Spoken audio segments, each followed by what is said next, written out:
sorry, what?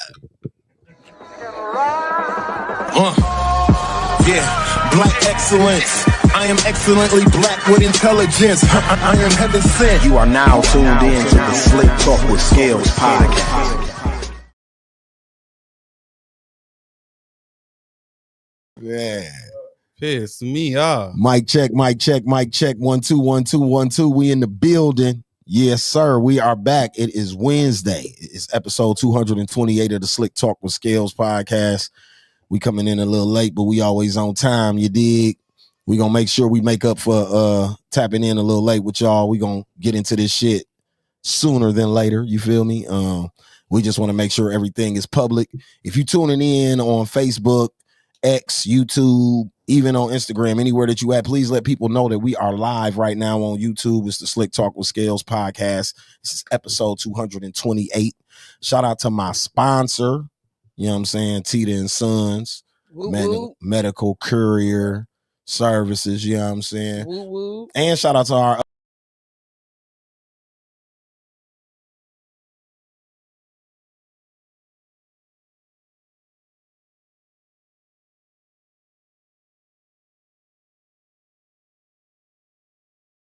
It feels amazing. Shout out to Lily. Shout out to Lily Bees. You know what I'm saying?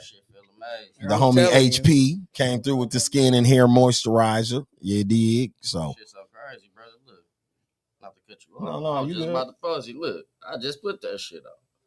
Oh, y'all can't see it on the screen. Nah. Yeah, I've been using Lily Bees. I've been using it. If you want to tap into what we talking about, you can check it out. Episode 227. He didn't give you a sample. He didn't give you a sample. You didn't get none. No, he gave me the big jar. Did he? Yeah. That's all right. I got some of yours. I wonder why I ain't getting none. I don't know. I was all the way over on the side. I should have said something. Yeah, I don't know. Yeah. I don't know. Shout out HP though. Mine. You know what I'm saying? Product. And now he's an official sponsor of the pod. So shout out to him locking that in with us. So shout out to our sponsors. Like I said, if you want to sponsor this podcast or advertise your event or anything that you got going on, please tap in with us. Any of these people that you sitting here, you can DM them, DM myself, or DM Dooch to see how you can go about sponsoring this podcast. Advertise to over 1,000 subscribers on YouTube. You know what I'm saying? Well, actually, we had 11,000 actually. So shout out to that right now. You know what I'm saying? But shout out to the YouTube audience. We appreciate y'all. It's growing. Appreciate people that's been subscribing since we got back live again and we back lit. You know what I'm saying? So we here. I know y'all want to get into some messy tea. I know how you motherfuckers is. I'm sure it's probably people pulling up right now like, ooh, shit, it's people live. They probably going to talk about all that shit that's been going on today. But anyway, like I said, this is episode 228 of the Slick Talk with Scalez podcast. Sitting in the corner in her chair, as usual, is Mookie. Say what up to the people. Salutations. Okay. Ooh. Hater. So horrible. They horrible. throwing tomatoes. I hate this podcast. They throwing tomatoes at your shit. They man. they full of haters here. Like Sitting next to me, you know what I'm saying? Either way, I think I'm gonna go this way though. Okay. That would make sense. You know what I'm saying? In town for a little while, not a long while, you feel me? Yeah, hello. But he here, and as long as he here, I'm gonna make sure he on this camera sitting on this couch with us. Hey. So my brother Michael J, say what up to the people. What's going on, people? I'm here. Yeah, it's more like it. You know what I'm saying? Boom. The fuck? Hater. They know it. The fuck is Listen, that? I've been here long enough for that to be What's going on, people? That's You know more what? like it. Yeah. What's going on, people? Yeah, what's going on, people? I'm here. It's me. Okay? Just in case you thought it was an illusion. It's not 8 eyes, baby. It's me. Right here in front of you. I don't know what's going on here. Okay? I don't know what's going on Boo here. this fucking man. I don't know what's happening here. The fuck? Okay? But am I past the cursing? The cursing? Yeah, we thing? passed that. Okay, boo this fucking man. I talked long enough for us to get past that part. Listen. I am here so that you may be. Come on, introduce our other host. Oh yeah. The man. Okay. Yeah. Introduce our other host. You gotta introduce the other host. Yeah. Oh yeah, my bad. Because we just had comedy relief and shit. Sitting to the side of me, always ride with me. Y'all know my little bro, little G. Say what's up to the people. Yes, sir. And then off camera. Why do we the fuck we gotta be all hunky dory? Y'all got to be louder than this. We gonna need to. We gonna work on it in the back.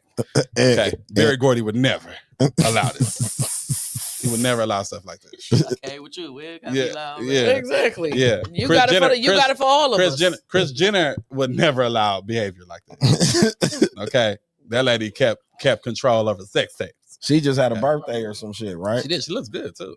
Yeah, her and Beyonce mama or something. Beyonce, I seen it in the picture, I think, online or something. Got her nice. I just sent it, dude. Had her a good little facelift done. Yeah. So yeah, she's doing pretty good. Yeah, so I guess we'll get right into this shit. I don't know if we want to just throw it in the air and just go. Where y'all want to start at? We're professionals. So some of us. Y'all want to start with the TikToker lady? It don't matter. Let's go. Start with the government. Let's go. Y'all want to start with the messy Milwaukee shit? I want to start with Brene. You want to start with Brene? Let's get big titty. North Carolina woman is sued bitch out the way. for 1.4 million. 1.6. Wife 1.6 million. Wife was asking for 3.5 million for having an affair with a man that wasn't divorced yet and harassing her on the internet. And in North Carolina, they have a law where you can sue for adultery. Says she had, but the lady is saying that she had permission and probably won't pay the 1.6. But you said that very PG-13. Okay, so very PG. Yeah, because I mean that was how I got it offline. No. Awesome. Dude, I sent you a video. Can you play the video? Awesome, Fantasia shit.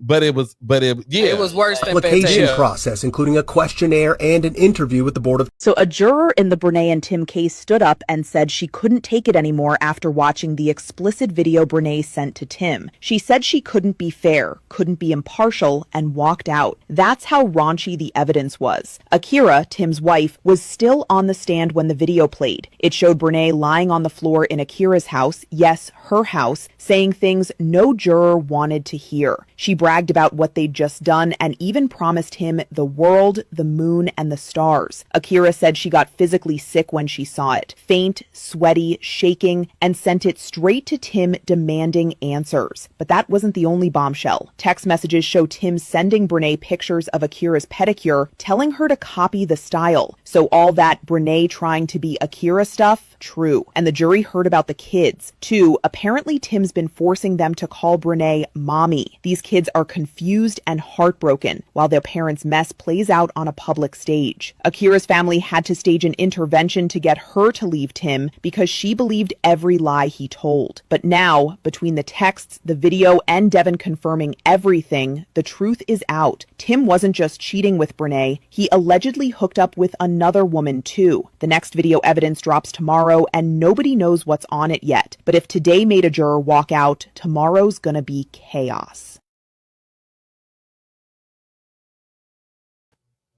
Dirty bitch. Okay, you so didn't see this shit. So let's first of all let's rewind all the way back. Okay. So the big titty bitch. All right, now. Gonna remember. All right, now. Y'all gonna remember her name. Okay.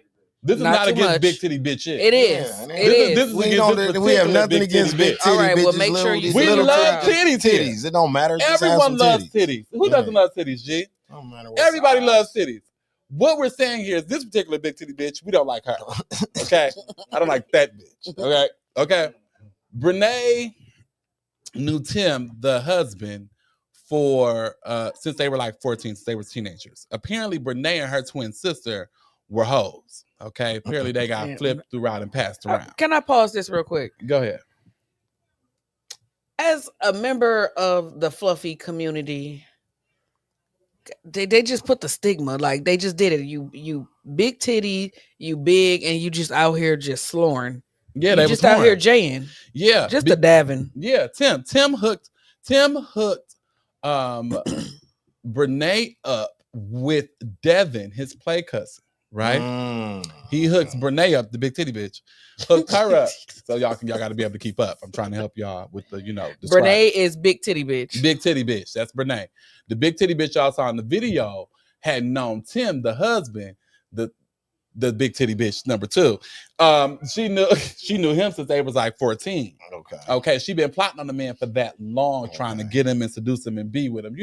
Down bitch. This is who this is, fam. Right? And the sister, both of them. So he pawned her off on Devin because he said he wanted to get Devin some pussy. That was basically his mission, right?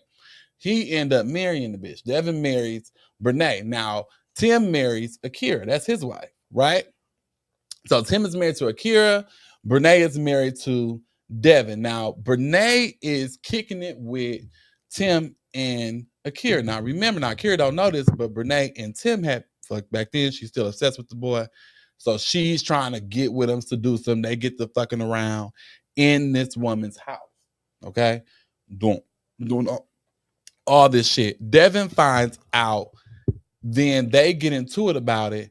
Tim and Brene are even fucking in the living room of Brene and Devin's house while Devin in the room sleep. Oh, these motherfuckers are Sims. Oh, they dirty. Listen. Tim and Brene nasty. So then when he find out, Devin and Tim almost get into it. Him and Brene is having arguments. So Tim takes Brene back to his house where Akira is at and tells Akira that Devin was trying to put his hands on Brene, and that's the reason that Brene is there. He don't tell her that the real reason she there is because he fucking her and her husband have found out. Wow. Yeah. So then eventually, because the house is in Akira's grandmama's name, the grandmama asks Brene to leave. She says no because Tim wants me here.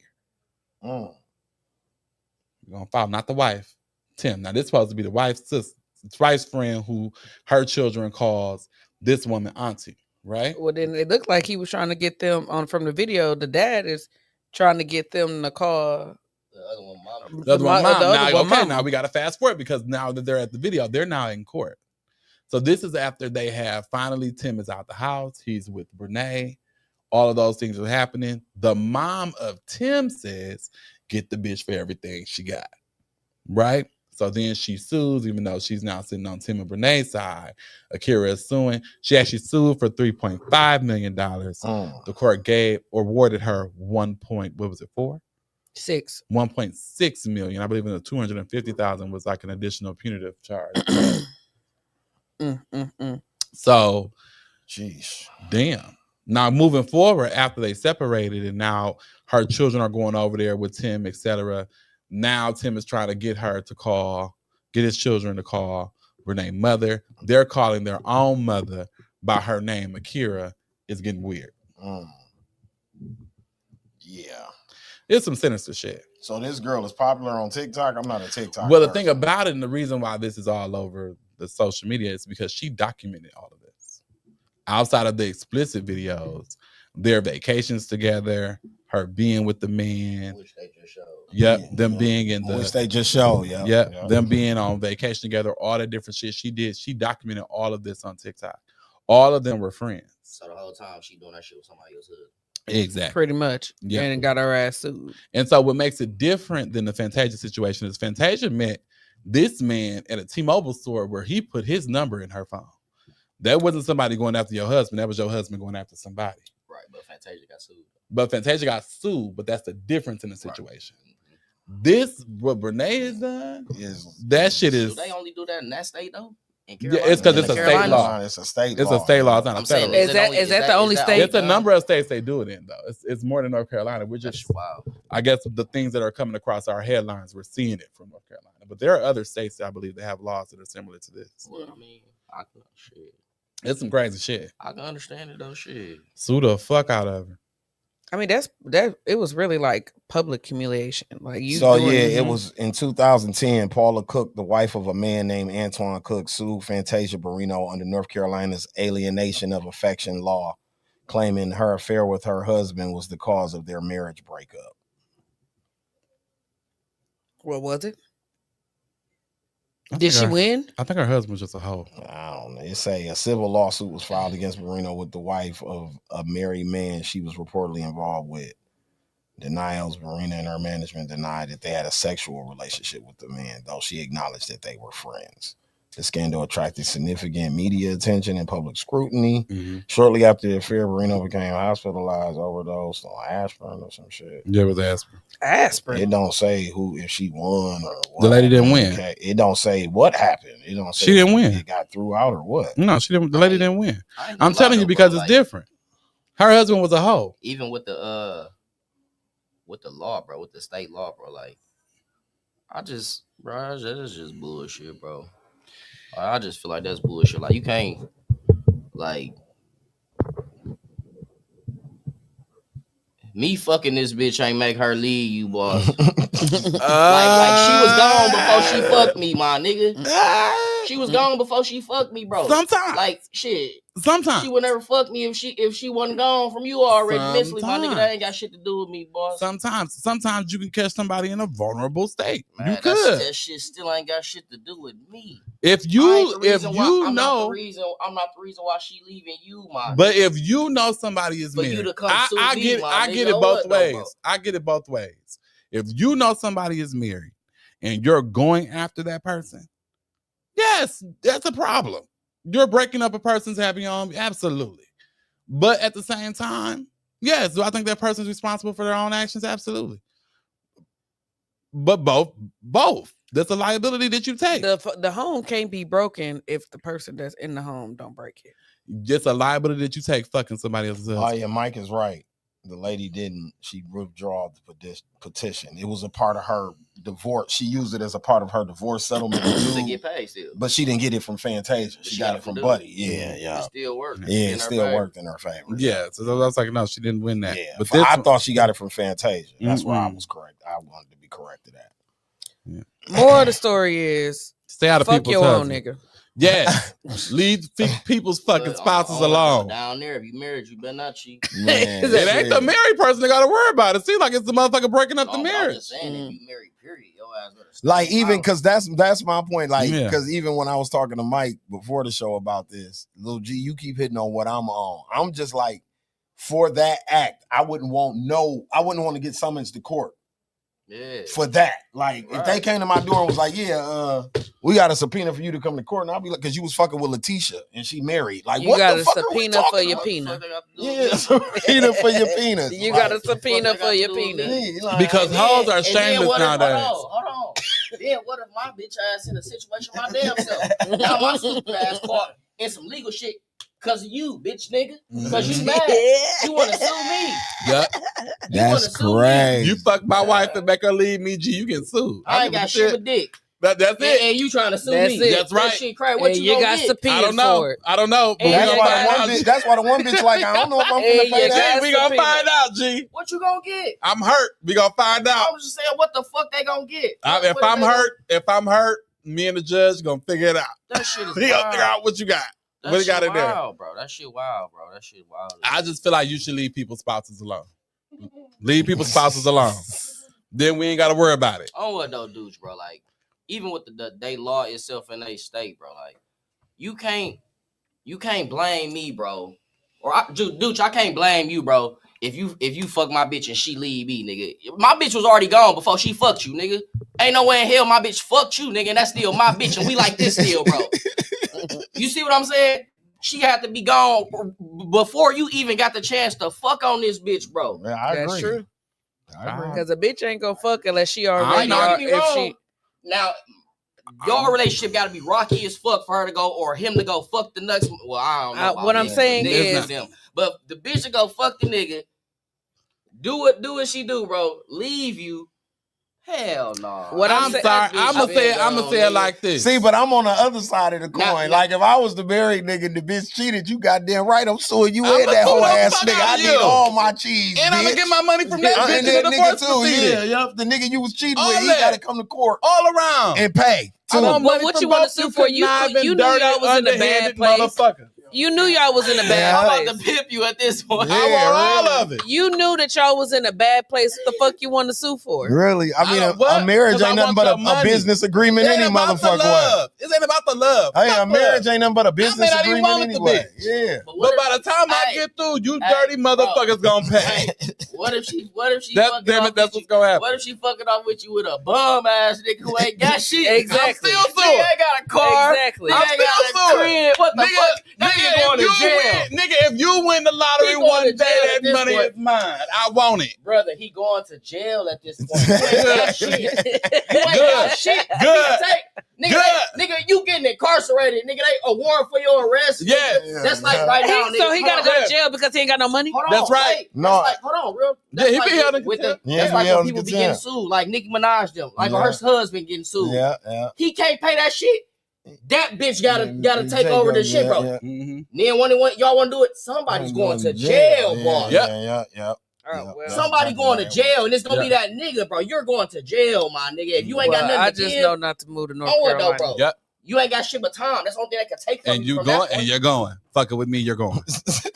Okay, don't fuck my shit. Find somebody Y'all else. are ridiculous and it's hypocritical. Find somebody the fuck else. Y'all- Don't fuck my it's- shit. It's so I'm just saying, hypocritical. it's a fuck dirty my shit, game. you're It's a going dog. down. It's dog eat dog And out you here. So niggas is You're all- going to fuck.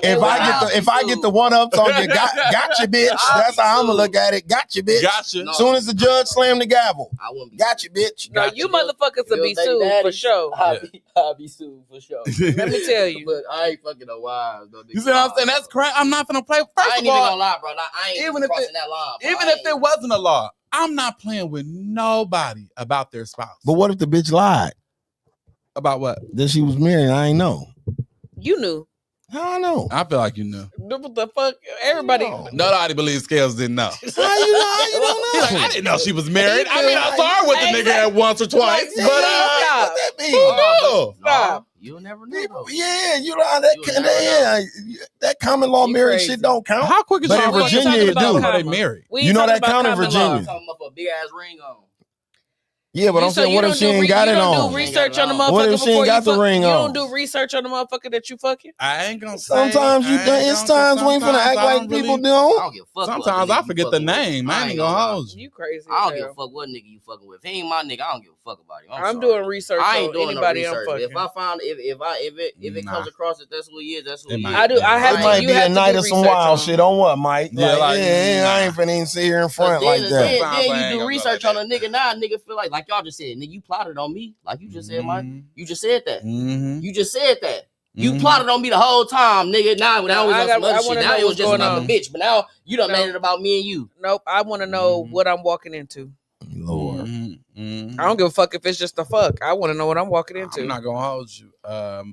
Cause I ain't got time for no bitches coming out the woodwork. I don't mind doing research. I don't. I ain't gonna act like I do. I don't. I'll do some research. Yeah, I'm gonna do a little bit. If of I'm doing some research, it's because I like you for real. If I don't really like you for real, I don't give a fuck if it's the person I'm fucking. I need to know what the fuck going on. This I lady need to know wants too her much. husband back, though, correct? Do she? That's from what I Akira? was reading. Yeah, Akira don't she want wants- that nigga that's back. From what I was understanding, Her, that she her was- family had to do an intervention. She done. Oh yeah, They gave that bitch a He done lobotomy. went. He I done. I ain't just like, man, I ain't gonna lie though. What? Man, at this She point in could. my life, if He I- probably want to if go I back. was That bitch single- got 1.6 She ain't gonna get million. no money. He probably want to go back because she got 1.6 million. No, at this point in my life, if I was single though, I wouldn't fuck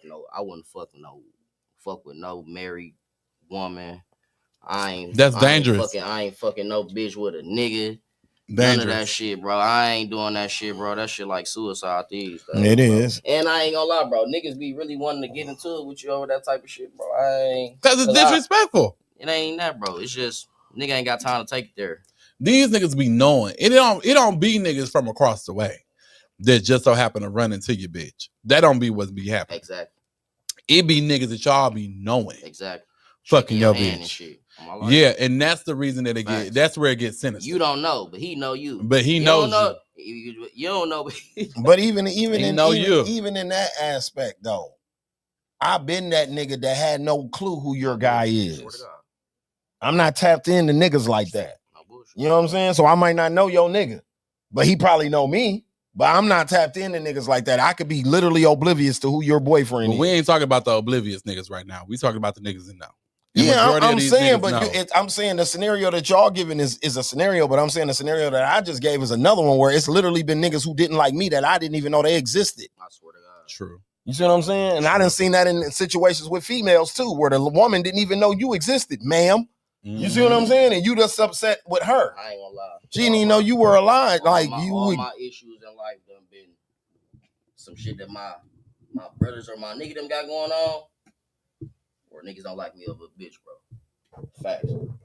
It's always got something to do with a bitch, bro. If it ain't got nothing to do with my nigga them business. Like Mike, you know these niggas be sassy like Captain Sassy Pants and chicken tenders. You know these niggas be chicken tenders. Once that dude, that video would do with the shit falling off the meat falling off the end. I honestly want to go and try his shit. It looked like he doing good. Like he looks like he does an amazing job. I think the guys have like switched places. I think that they the bitches. I think they have niggas going through the phone, niggas calling phones, niggas calling you out, yeah, bro. Niggas doing all that, bro. I don't call a phone. I don't even. I'm gay. And then niggas call you. I said I'm gay, and even I don't even. I don't do that. No, brother. Niggas gonna call the phone after they done already went through the bitch messages. You know everything. Yeah, you done seen it all, and boss. Then he gonna ask you. He gonna ask you about this shit like he don't know already, bro. You done already read it. Where the bitch at? That's the point I'm at. Where the bitch at? Why are you on the phone with me? Cause you calling me off her phone at that too. Where the hoe is? Yeah, like, for real. What I would have hung that motherfucking phone. That's stuff. I'm not explaining Facts. shit. We don't even have nothing to talk about. I don't even know you. Who? See, that's what I be saying. No, I done been a person. Fuck that. I done been more than once. Now this is the gay world. Okay. I done been not liked because the nigga inboxed me. Not because I responded. Mm-hmm. Not because I said nothing bad. Mm-hmm. Because I was liked. Mm-hmm. Nigga, are you serious? Yes. Full it blown. It happens. Fighting man. Mike, it happens for the gays. It happens for the big girls. They hate us. They hate us. Man. And I'm like, if your nigga like a big bitch, bro, it's a wrap. They hate us. Like, damn, I don't even like that nigga. I don't even like the nigga. What did somebody say about you being about? I had to go research to find out what the fuck message you was talking about. What happened with you and me and who? Her and somebody. Who? You guy. Oh yeah, he told me I need to hit the gym. Steve the Stoner said I need to hit the gym. So I guess I'll be doing that soon. You didn't piss Steve off. I pissed Steve off. You're gonna cut it out. Did you invite him to be like your partner? You know they got like buddy passes. Yeah, I did actually, and he told me that's my problem. I'm worried about the wrong shit. But I mean, he the one who told you that you need to hit the gym. So ain't that technically worried about the wrong shit? Exactly. That's what I told. I said you worried about me in the gym. The fuck. The fuck you? I mean, who business for real? You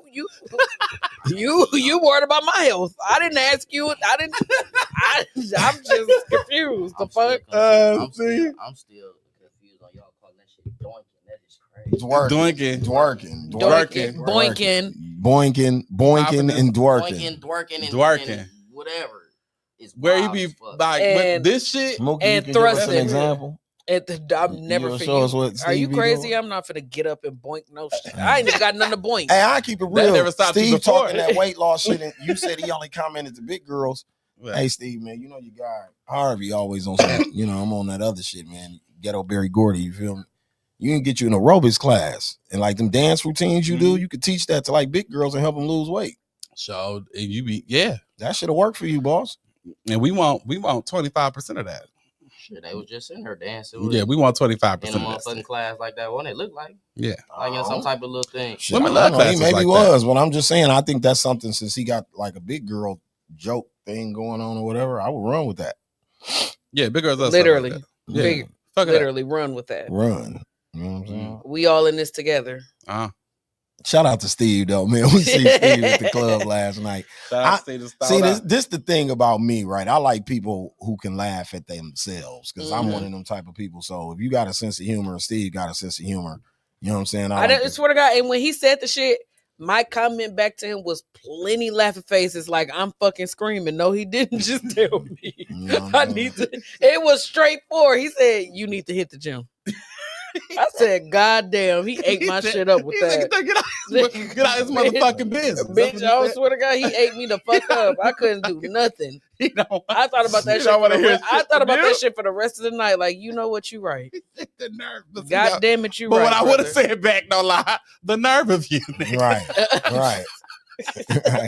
You lose a pound or two there too, brother. You know what's crazy? Everybody was commenting saying it for me. Yeah. Everybody was commenting under my shit and saying it for me like the nerve of the nigga. The nerve of you. the nerve of the nigga. But I truly didn't feel no type of way. Like I was cool. You pissed Steve off. He didn't appreciate that shit. I know not to share his shit and state my opinion no more. I know to shut the fuck up. Yeah, you know what I thought about instantly when on Precious when Monique was like, and I shut my fat ass up. I shut my fat ass up. He was like, bitch, hit the gym. You right. You right, boss. I don't even know what the fuck I thought for real. I forgot who the fuck you was. He said, pussy. Pussy. You forgot who the fuck he was. You hear me? On that note, though, speaking of women Gucci shoes and the ones. and black women,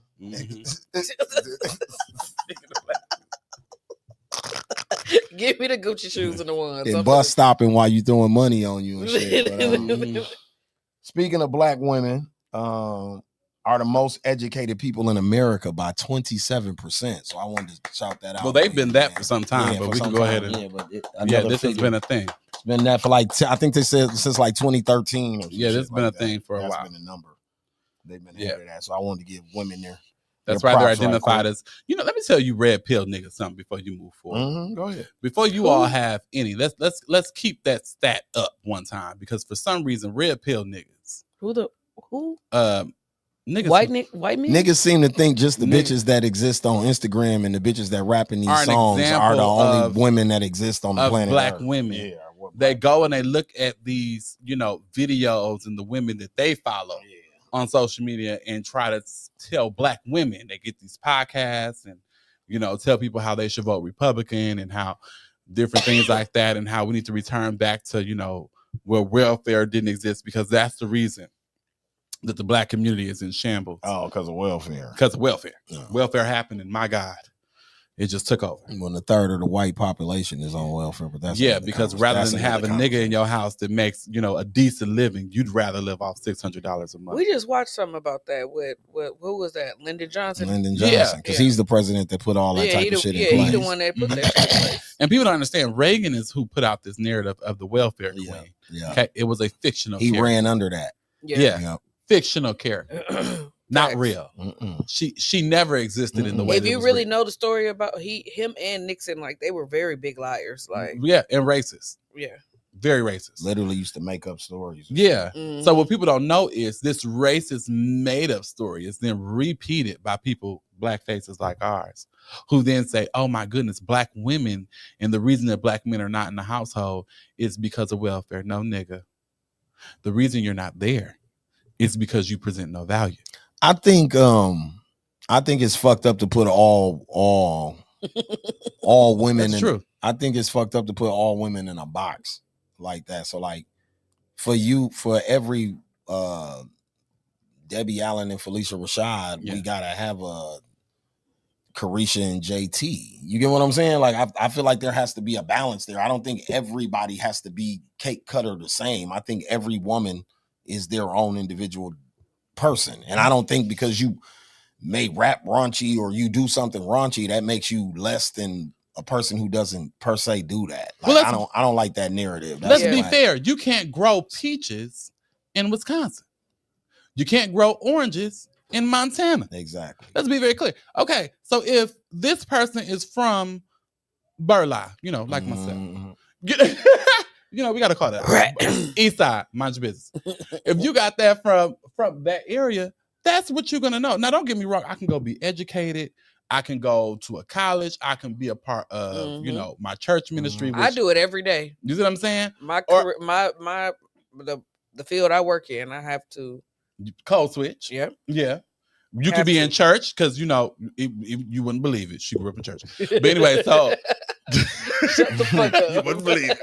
Hey, she got a story about her grandma that's fucking hilarious. You tell that shit. I can't wait to get on stage and tell that fucking joke. That joke is fucking hilarious. Anyway, but look, or you grew up in those, and that's how I was enriched. No lie. Like school and church for me. Like, is where I learned from, how I learned to speak publicly, how I learned to, Easter speeches, shit like that. Yep. All different type of people come from different spaces. That's all I'm saying. It's not necessarily that we're like, oh, it gotta be a balance. Exactly. It just is naturally a balance because people come from different walks of life. Yeah, but I see what he's saying though. It's like a stigma, like you come from this part of life or this walks of life, then you automatically subjective to being this a little slow. this way and this way. That's just like me. I ain't gonna lie, bro. When I go to these little jobs and like, yeah, you know, when you go to the job, you know, you do you, but then like once they really get like, hey, listen, bro, I just look like this. Yeah. I just look like this. Don't let where I come from and these tattoos fool you, bro. I'm far from a dummy, my nigga. Don't let this shit fool because at work I am Cynthia.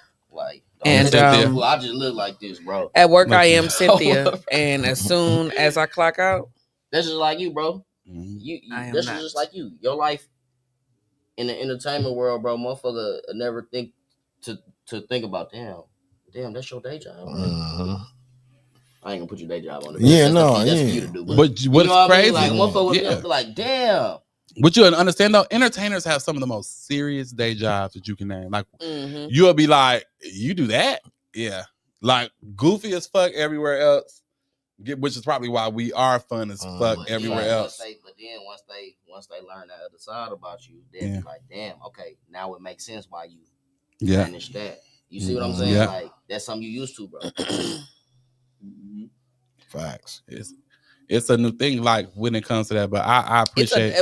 You're just adapting to like what's around you at that but moment. We always had to do that. We've always had to code switch. Yeah, we've had to code switch to survive.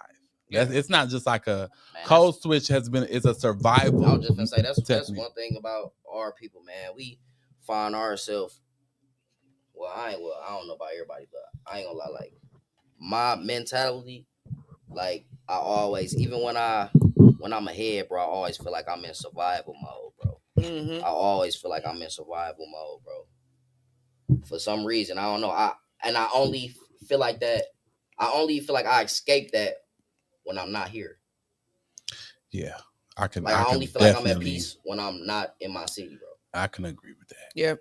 100%. No, that's facts. I can. That's a fact. It's a weird energy around this joint. You know what I'm saying? Y'all be on some weirdo shit like, around. You know how here. most people be more comfortable at home. Yeah, I'm more comfortable when I'm away. No, I think a lot of people from here feel that way. But I think what a lot of people also don't recognize is how much resources have been squeezed out of Milwaukee. Madison has had its foot on the neck of Milwaukee for over a decade now. Whether you're starting with Scott Walker, Milwaukee has been like, take the money out. Whether you're speaking about how much we get back off the share revenue, or whether you're speaking about how much money we don't get from the Wisconsin Center District that has all of our major venues in it, like the Fiserv and all of that, how much tax revenue from that district doesn't come back to Milwaukee. So it's a lot of reasons why Milwaukee is falling apart. We have leadership who's not paying it any attention. And if they are paying attention, they just come back to make you fix it when you're sending them to say to the state, hey, we already gave you enough money. We need our money back. But no, your mayor went back and came back with a sales tax. So to stay on like the black woman topic, Twitter is debating if these 3 songs set us back as a community and messed up dating in Y2K. Soldier by Destiny Child, Scrubs by TLC, and Bills by Destiny Child. I disagree. Well, damn, why Destiny Child gotta have 2? They could give them 1. No, I disagree. You disagree? Go ahead. I just like why did it set us back in the dating community? That's real shit. I mean, they song about it, but that's the same shit my mama said too. You don't date no scrubs. Yeah, like a nigga did this list, didn't he? During that time when they made the music, a nigga did this list. That's what was going on. I was about to say, it was a debate on Twitter between niggas and women, and it was women agreeing, and it was women disagreeing. But a man created. I know a man created. A man created the whole debate. Period. What I'm saying is, when them songs was made, that's when the dating shit was going on. That's how y'all was made. Y'all, everybody my age was dating. You see what I'm saying? No, they saying like the content. My age, bro. They saying the content of the music. So if you go 20 years before, if we go 20 years before that, Bill. Exactly. So that's what I'm saying. If you go, what I'm saying is, bro, like she's saying, bro, like her mama taught her this type of shit, bro. Like, okay, I got you see what I'm saying? And was probably in relationships, bro. Okay, Like, so you gotta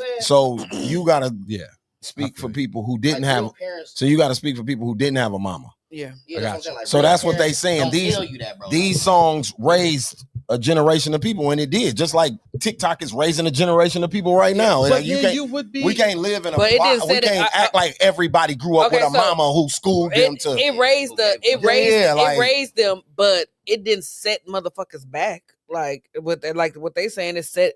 No, they saying that it set the standards for how people date. So a girl wants a soldier, she want a thug nigga. That's what she looking for. That's what they said soldier represented. Scrubs, you don't want the nigga in the passenger side. I do have a story You about want the that. nigga At that's Vacation driving. Bible School, we was at Vacation Bible School, and my auntie, I was like 8 or 9, and she was like, they was asking these type of things, and I was like, yeah, I want a Christian man, but he also got to have a little thug inside of him. I don't know how the fuck I knew that at 8 or 9 years old. Because she knew that. All women want protection. And my auntie would never let me live that story down. She was like, you remember you said you wanted, you remember at 8 years old, you was like, he could be a Christian, but he got to have a little thug. Actually, a nice guy, but you can't be no bitch. Yeah, you can't be a pushover. Actually, what started the debate was a girl was like, at 8 years old, I had no business singing these songs. They still my shits, and I love them, but she like, when you look at it at 8 years old, these shouldn't have been goals for me at 8 years old. But hold up, let's be for real. Every child was singing songs they weren't supposed to sing. No, so I was singing "Feeling on Your Booty." So I wasn't supposed to be singing that. So what I'm saying is, you wasn't supposed to be singing that. But to people's point, if you look generations before, like if you just go the generations of the people that made y'all, Luther and Anita wasn't singing about shit like this. No. Freddie Jackson wasn't singing about shit like this. Gerald Levert wasn't singing about shit like this. No, they weren't singing about shit like this at all. They were singing about real shit. New Edition wasn't singing about shit like this. There were some songs. There were some raunchy ass songs about a nigga paying your bills. There wasn't nobody making no Muse Notes content like that in the 80s, 70s. There are some. I forgot what was her name. Light skin. She light skinned. She do like blues. A part of her show. Millie Jackson. Millie Jackson. Now that I think about bro, that think shit. about Millie that Jackson. shit, bro. Oh my bad. Even to my what this made me even think about was to go deeper, even to not just charge women up about it. I gotta charge niggas up about it. Because if I remember hip hop, when I first got introduced to hip hop, it was revolutionary, bro. It had a purpose. Tupac was rapping about some real shit. Yeah. By the time Tupac died, he was rapping about some bullshit. But that's what we love, though. About the shit that's gonna get him killed. Smoked. But that was the shit that we loved, though. You see what I'm saying? That was the shit that we gravitated to. Yeah. We didn't gravitate to the brothers who was doing this and rapping about what was going on with the government. Once he started getting into when Tupac became a thug, that's when the shit turned all the way up. But can we be fair enough? You see what I'm saying? There were platinum artists who were also doing the shit you're talking about, though. There were also people they were going platinum. But when you doing the conscious rap, when you look up a rapper right now, that shit won't sell. When you look up a rapper right now, but it was. When you look up a rapper right now in the dictionary, it's Biggie, Tupac, and Snoop Dogg. True. And what all three of them niggas represent? The streets. Thank you. But see, wait a minute. We can say that, right? We can say that. But we're talking about commercial success, right? Even if we're saying that's the Mount Rushmore of rappers, we can't pretend like there were not conscious rappers in the 90s, really unlike today. But they went on. They went platinum is what I'm saying. They went platinum. Even at this same time, what I'm saying about Destiny. But they weren't considered the greatest. What I'm saying about that's what I'm saying about even with the Destiny Child shit. Sure, there were songs back in the day that had that, but they didn't reach number one. They weren't the number one song of these songs were the number one songs of the Y2K. Like the Twitter was having a debate if Soldier, Scrubs, and Bills affected dating in this era. Because a lot of kids grew up on that content, and if you didn't have a mama, because Mookie said her mama schooled her on shit, but if you didn't have a mama to teach you, then that's kind of what pop culture was influencing you to be like, a nigga gotta pay your bills, nigga can't be a scrub, and he gotta be a thug. Bro, I ain't even gonna lie, bro. That shit, look, I ain't gonna lie to you, bro. Bills and scrub. No, that's old school. I ain't gonna lie, bro. Now that I think about it, bro. Bro, our parents fucked us up, gang. And like I said, it was listen, bro. I love it was the not being a pushover either. In real life, though, y'all. I love my mom. Right? And this what changed my life, fool. No bullshit. This what changed my life, nigga. When it come to women, nigga, and you know how I am, bro. How I come, nigga. Listen, my mama told me, nigga, boy, you better stop slanging your dick for free. On my baby, nigga. My mama told me, boy, you better stop slanging your dick for free. Ever since then, I had to get some money out of bitch, bro. And see, Since then, hold on. But now, come 20 years later, now I ain't raised you to use no bitch. Exactly. I ain't raised you to. I swear to God. Like, yes, you did. I swear to God, bro. Like, but you got to think about it. Think about your mama said that to you. Think about how many mamas have been saying that to their sons. They don't say it to their daughters now for some reason. No. I don't understand with that. But see, that's why I'm saying bills. Mama did. My great-grandma, my papa was a farmer. My grandma didn't pay a bill. Yeah. I done see mama did pull out wads of cash. For some reason, mamas ain't gonna let no bitch play their sons, bro. I don't know why. But they'll let their sons fail their children. Yeah, swear to God, bro. They'll let their sons fail their wives. They'll let them fail their children. They'll let their sons fail their children while they step in for the son. That's what's crazy. That. It was just this post on Facebook that was getting shared around today about a lady was like, her son's baby mama, basically he had been cheating on the baby mama forever, and she said she told her son, baby mama, like, leave him alone, like, leave him, you deserve better or whatever. Long story short, her coworker, this is the mama, he was like, he's looking for a nice woman and all of this stuff like that. Basically, the mama hooked the son baby mama up with the coworker, and now like they married with kids and all this stuff. And so motherfuckers feel like, oh, excuse me, that the mama is wrong. And no, she not. I don't feel like the mama wrong for that. Like the dad, she said her son been texting her, calling her a op, bro, and all of that shit. She the op now. She definitely a op. My mama told on me. My mama, man, listen, man. When I went to jail, when my shit hit the fan, it was because of my mama. But my mama, the type, she's all crazy. She all different types. Of that varies. I've seen women not say nothing, and then I've seen women like side with the woman, like versus whatever the male family member is. I'm a woman at the end of the day. And he could be a good dude. They still gonna side with the woman. Like she got the baby. Mama, she wish would have did that for her. My mama be like, shit, I'm a woman at the end of the day. Like, what? Why she hit the fan? What? Mama, you fuck my, she is too. So y'all might swear to God, that's y'all might as well get it together. Not they both had kids. They both had kids. She probably told immediately. Nah, hell no. Okay, but see, my thing is just, mama did. That's how she bills. That's how no scrub. That's why. No, I'm trying to. I thought you might have had a kid on the way. I don't know. You had this. No. Okay, I'm like, okay, what was that? But no. Mirror my phone from my computer. Oh, got you. But no, like bills. I want a soldier. I think any woman want a nigga she feel like can, handle some shit if it needs to be handled. And I don't think Soldier was even just saying like a thug. It's just basically really was saying somebody, a protector. Like, yeah, I think any woman want that. I don't think that's women say they won't. Yeah, black women gonna say thug because that's what, if you from the hood, that's what they used to saying. But let's be for real. On that, spinning off of that topic a little bit too, Zeus Network, baddies and shit like now that's TV. Is that ruining culture and television? Yes, it is. Yes. And I love it. But yes. It is. Yes. Dude, let me find out. Dooch is with me. Dooch is a baddie. Oh, Dooch is a baddie. Dooch is a baddie. Oh my God. I hate that shit. Hold up. You got a double thing. You didn't give a damn when it was my people on the TV fighting and slinging each other around. You want to know what's crazy? As a woman, I do not watch baddies. I don't watch Jocelyn. I don't watch Now That's TV. I don't watch none of that. I hate all of that shit, bro. Now, I don't watch Jocelyn because I don't like to watch the pimp. I don't want to watch the pimp. And you can't even have Sundays. There's football fucking Sunday, goddamn. I don't watch that shit. Can't even watch it because all y'all shows come on fucking Sunday. Say what you want to say about us, G. I'm entertained. I don't watch that shit at all. Hey, come on, it was in last. I don't understand.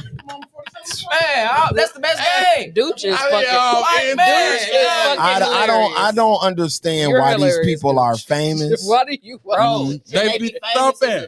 I don't understand why these thumping hard, and I be involved. It's like wrestling, but it's women. It's like a hood. It's like a hood version of wrestling. Like you be engulfed in it. I ain't gonna lie, I be confused, bro, because I don't really be. You gotta watch it from the beginning. You don't watch Baddies, but you watch motherfucking Baddies Resort of Milwaukee. Yeah, because that was. Hold on.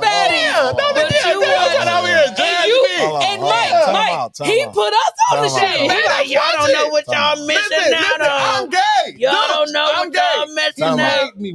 First of all, I watched it as a. I watched. He made me watch okay, it. first of all, I watched it like you watch. I watched it like you watch a car crash, right?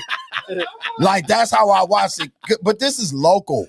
So like I seen somebody on there that I knew. So that's kind of, you know what I'm saying? That's what drew me to it. This shit that y'all watching, shit right there, I do not understand the concept.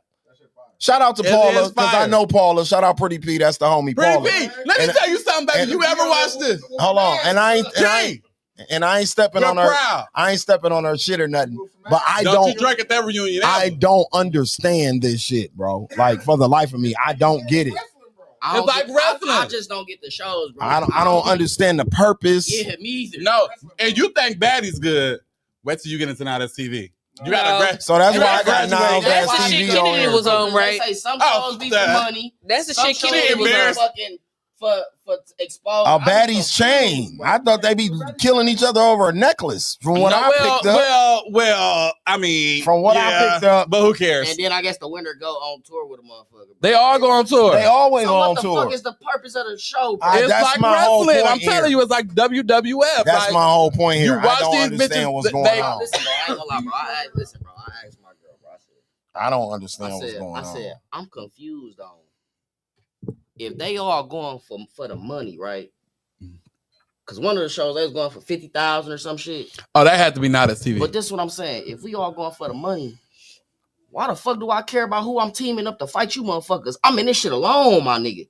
Not that they gotta win. But that's what I'll be confused. It depends on what show she was watching. But all that shit, Baddies, the fucking Now That's TV shit, whatever the fuck, they all be having different shit going on. Now Baddies don't win no money. They just tour and do their own shit. Yeah. Now That's TV. I think their cast be winning money. But see, that's what I'm saying. Like, even if they going for the money, right? But I don't trust them because their money don't be right. I'm going for 50,000, right? But I'm coming on this bitch worried about who on my team that we gonna be fighting y'all. But at the end of the are you talking about Greek life? At the end, I gotta cross you out too to get the bag. Yeah, I think you're talking about Greek life. I'm talking about motherfucking what's that shit?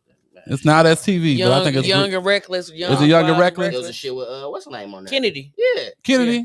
I didn't watch it because they said Kennedy was embarrassing, and I don't like to watch Milwaukee be embarrassed. I ain't gonna embarrassed. speak on people from here, but I ain't gonna speak on people. You don't want to hear it. Yeah. Exposure, baby girl. Yeah. You don't know.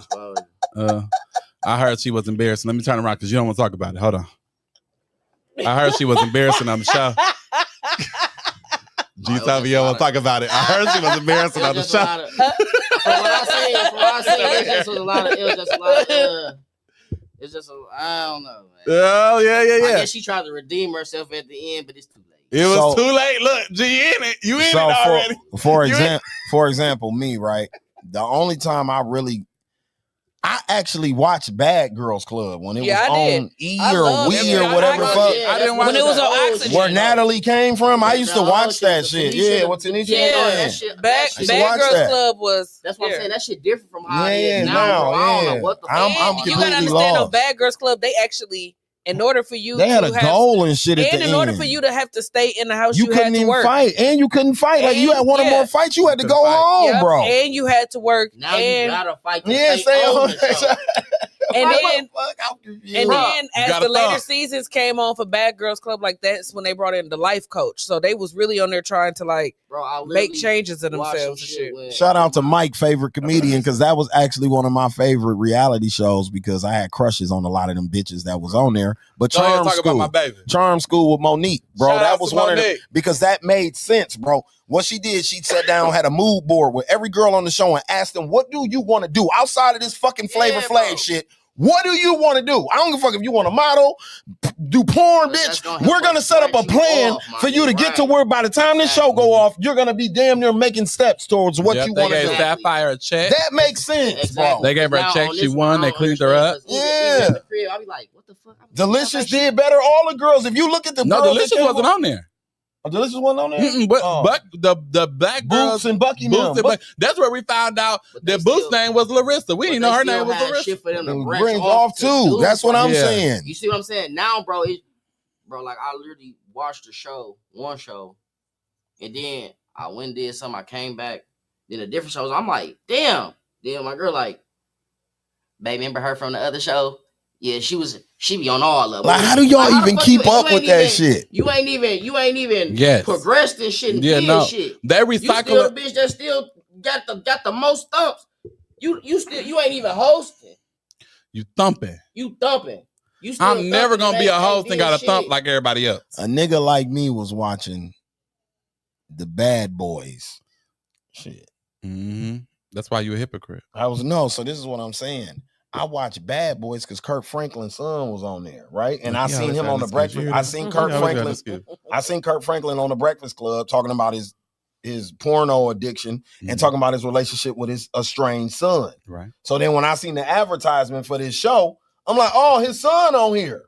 I'm finna watch this shit. I wasn't watching it for the fight. I mean, they ended up fighting, but even on there, like, them niggas was like going to the studio, bro. They was trying to host parties. Like, they had a goal on there, bro. That's what a lot of them be doing now. They supposed to be doing shit like that, but then whole time, y'all in this motherfucker. The producers don't let them. The producers don't let them. What I don't like about that type of shit is,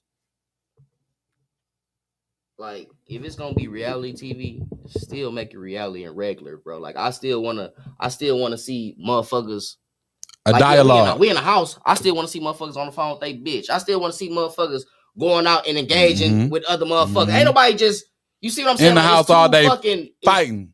Bro, like, it's too scripted for it's stupid. It's too scripted, bro. Yeah. For it to be reality. But they don't have that big a budget. They don't have that big a budget. So they gotta squeeze all that in 1 week.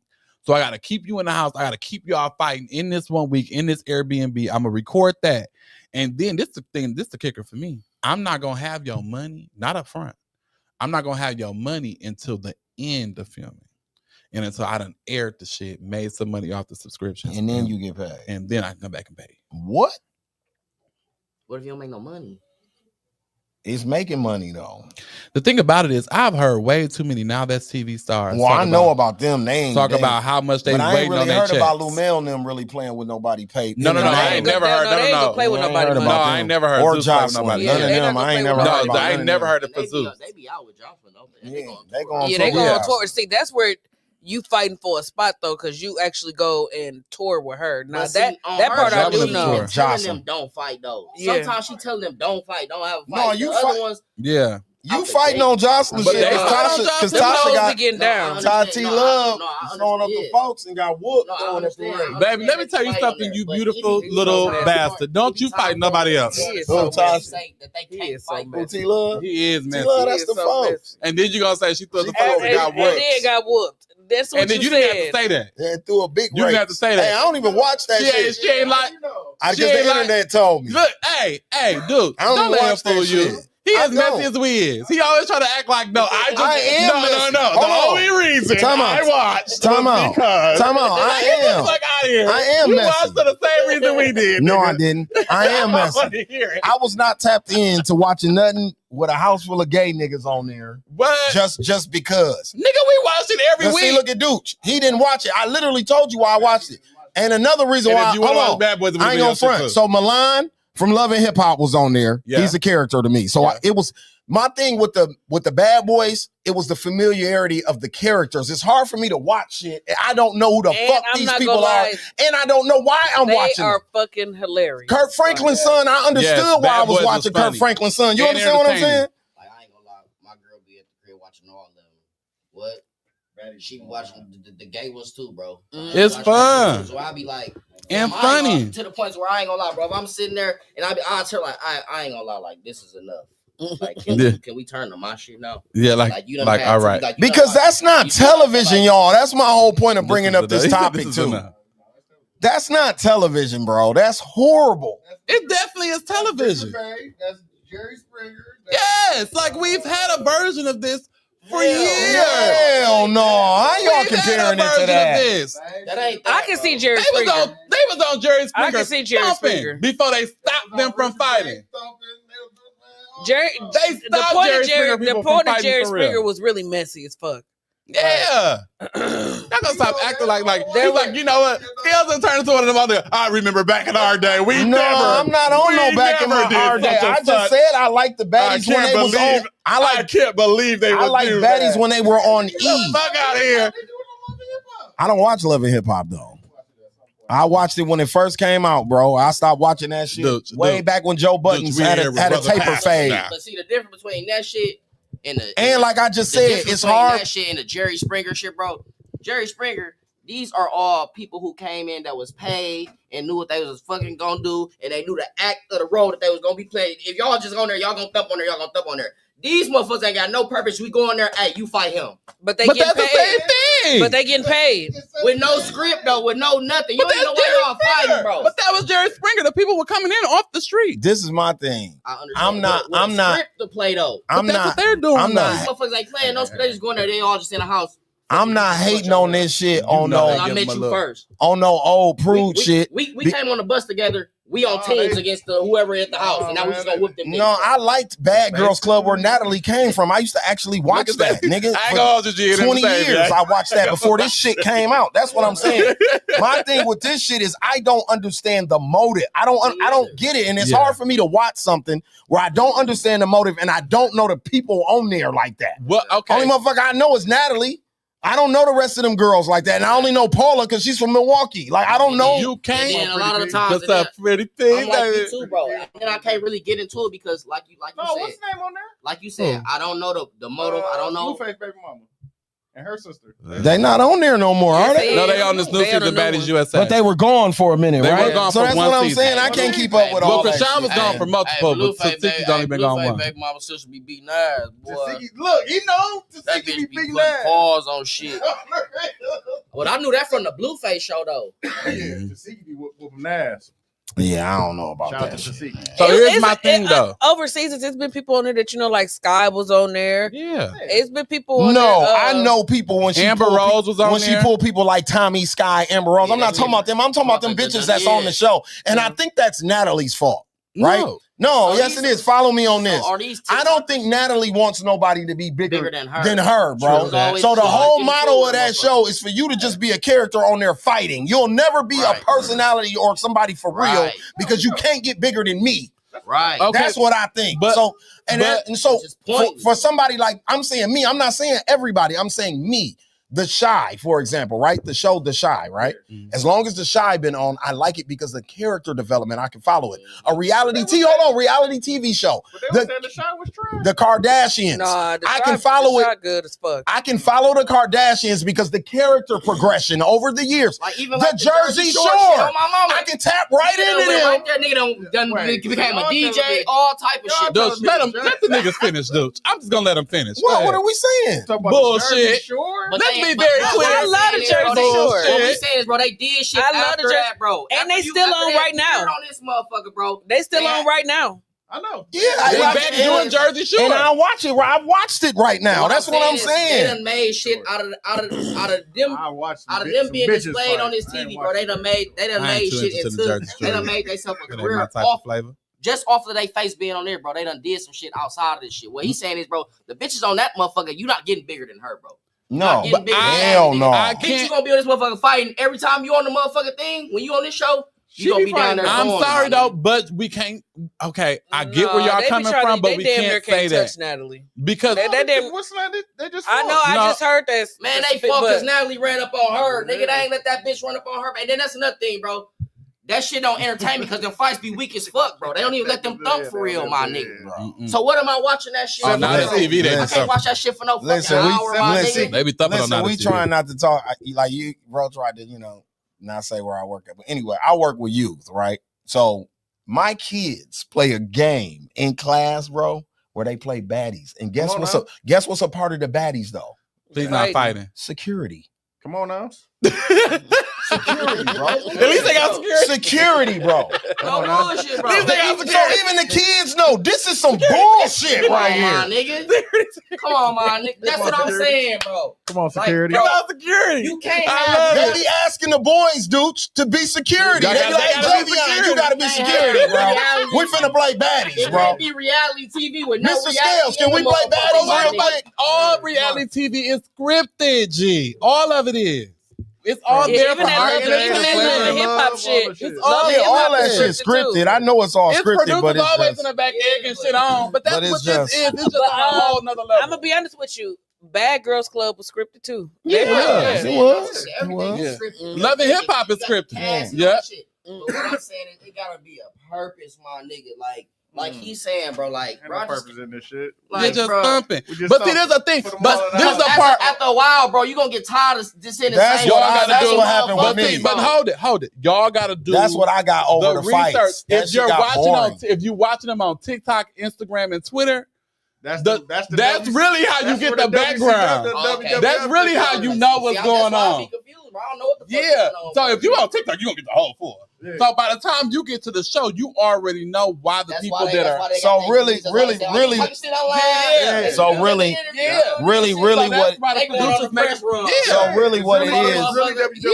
Yeah. So really what it is, that's how I got lost by a lot of black reality TV shows, like Real Housewives, You know what's going on at the Love and reunion Hip Hop. and shit. So thank you. So the only way that you can keep up with that shit is if you're on the Facebook Yeah, you feed, gotta the find Twitter, out. Yeah. and the Instagram, and you following when Nene get into it with Portia on the Instagram story. So now it's a part of the storyline Yeah. when they come on Sunday. But if you're not following that and you tune in Sunday, you don't know what the fuck is going Yeah, on. that's fair. I'ma tell you- That's I'ma So fair. tell that's you- where I kind of got detached I'ma from tell Yeah, the you that's shit. fair. exactly- I I'ma get it. tell you exactly how I ended. Like I said, But for people that's tapped into Yeah. that, like yourself, I get why you would. Yeah. like with her, That should she be cracking. let the shows come on. Yeah. The shows come on now. Watch it. Ooh, Yeah, they all on Facebook Yeah. talking about such. that's how it go. They said she was stuck in this. Woo. Yeah. I said, no, they ain't say that. Now I'm instigating. Now I'm instigating this shit and I ain't even in it. I'm instigating Gooch. But see, They ain't say that. Nah, I know they she ain't ain't say going that. like But that. see, what- And Right. then when the reunion What come I- on, then I see Kennedy. They talking. I'm like, my whole thing, I don't even know the girl. My whole thing is, bitch, you from Milwaukee, bitch, you better. What? And she whooped some ass. What? I ain't gonna lie, but I ain't gonna lie. Like I said, it was too late. It's too late. She ducked. I ain't. Yeah, she did. It's just with her character, how they had her playing. They Yeah. had her playing the snake, bro. I'm gonna talk shit about you. I'm gonna speak on this. Yeah. But then So- when it come to me, I ain't gonna do this. But then at the end, y'all make everybody fight this Yeah. fucking girl, my They nigga. whooped their ass. That ain't no coincidence, bro. No. Everybody had to fight her, my nigga. You talking about the African girl that she came out and fought everybody? Yeah, bro. Her and the Kennedy girl, Yeah, bro. yeah. They had to fight everybody. my It's nigga. just baffling to me that But she Dude ought to. just She should have really knew knows that. Hold on, all of then, this shit. hold on. Then this Huh? it's just baffling to me that Dooch just really is tuned in and Wait, tapped hold in on, like hold on. My that. nieces put me this, on. sis, this Come my through, thing too. dudes. This I my love thing it. too. Like me, like They weak. I Dude, can't, anyway. like in real life, like I can't I ain't put watching my baddies. hands Okay, on they you. don't know what's going on, I'm cool dude. on Like, bro, I can't put my hands on you if I don't got no problem with you, bro. Yes. They be, Yeah, true. they be, They making up a problem. Yeah. or you got to fight. You ain't had a fight. Oh, shit, I ain't had no problem with nobody. Now I gotta make a problem. I gotta act like I Yeah, got a you gotta problem make a with you, problem. my nigga. Yeah. And then on the You next gotta get in show, the paint. hold on. Then on the next show in the reunion, I gotta come sit right next to you Yeah, you gotta get in the paint. and act cool after you just punched me in my shit the last show and everybody going. Oh no, they crazy. don't. I Now know. they finna just One show thing I this. can say, they don't get on them reunion shows and act cool at all. Some motherfuckers come out. Get in the paint. Now that's TV. They come Right out. on, But some thumping. of but some of them come out and damn near sit next to each other. Shout out to Zeus. You on this What's couch. dude name? What's the difference between Lamel. being on this couch, sis, and you He you found on him the out. Nah, but that's He your figured couch. it out. What's Mike can turn around, slap the fuck out you right now. That's how close you is. You see what I'm saying? Lumel and the 2B directors. I don't like they be having Yeah, them they sitting figured it out. behind Them each niggas other. and changed the shit. game. Or behind the They figured motherfucker. it out. Yeah, I'm not doing that. Shout You out sitting over there, Steve know O, the fuck shout out I'm not. Swift, shout out Them Lamel. But Them you gotta niggas found play out. like Yeah, shout out the brothers at Now That's TV. Them we didn't really have no niggas issue found at the first. Y'all business. just made us fight, but now I gotta show up to this motherfucker like we cool whole time.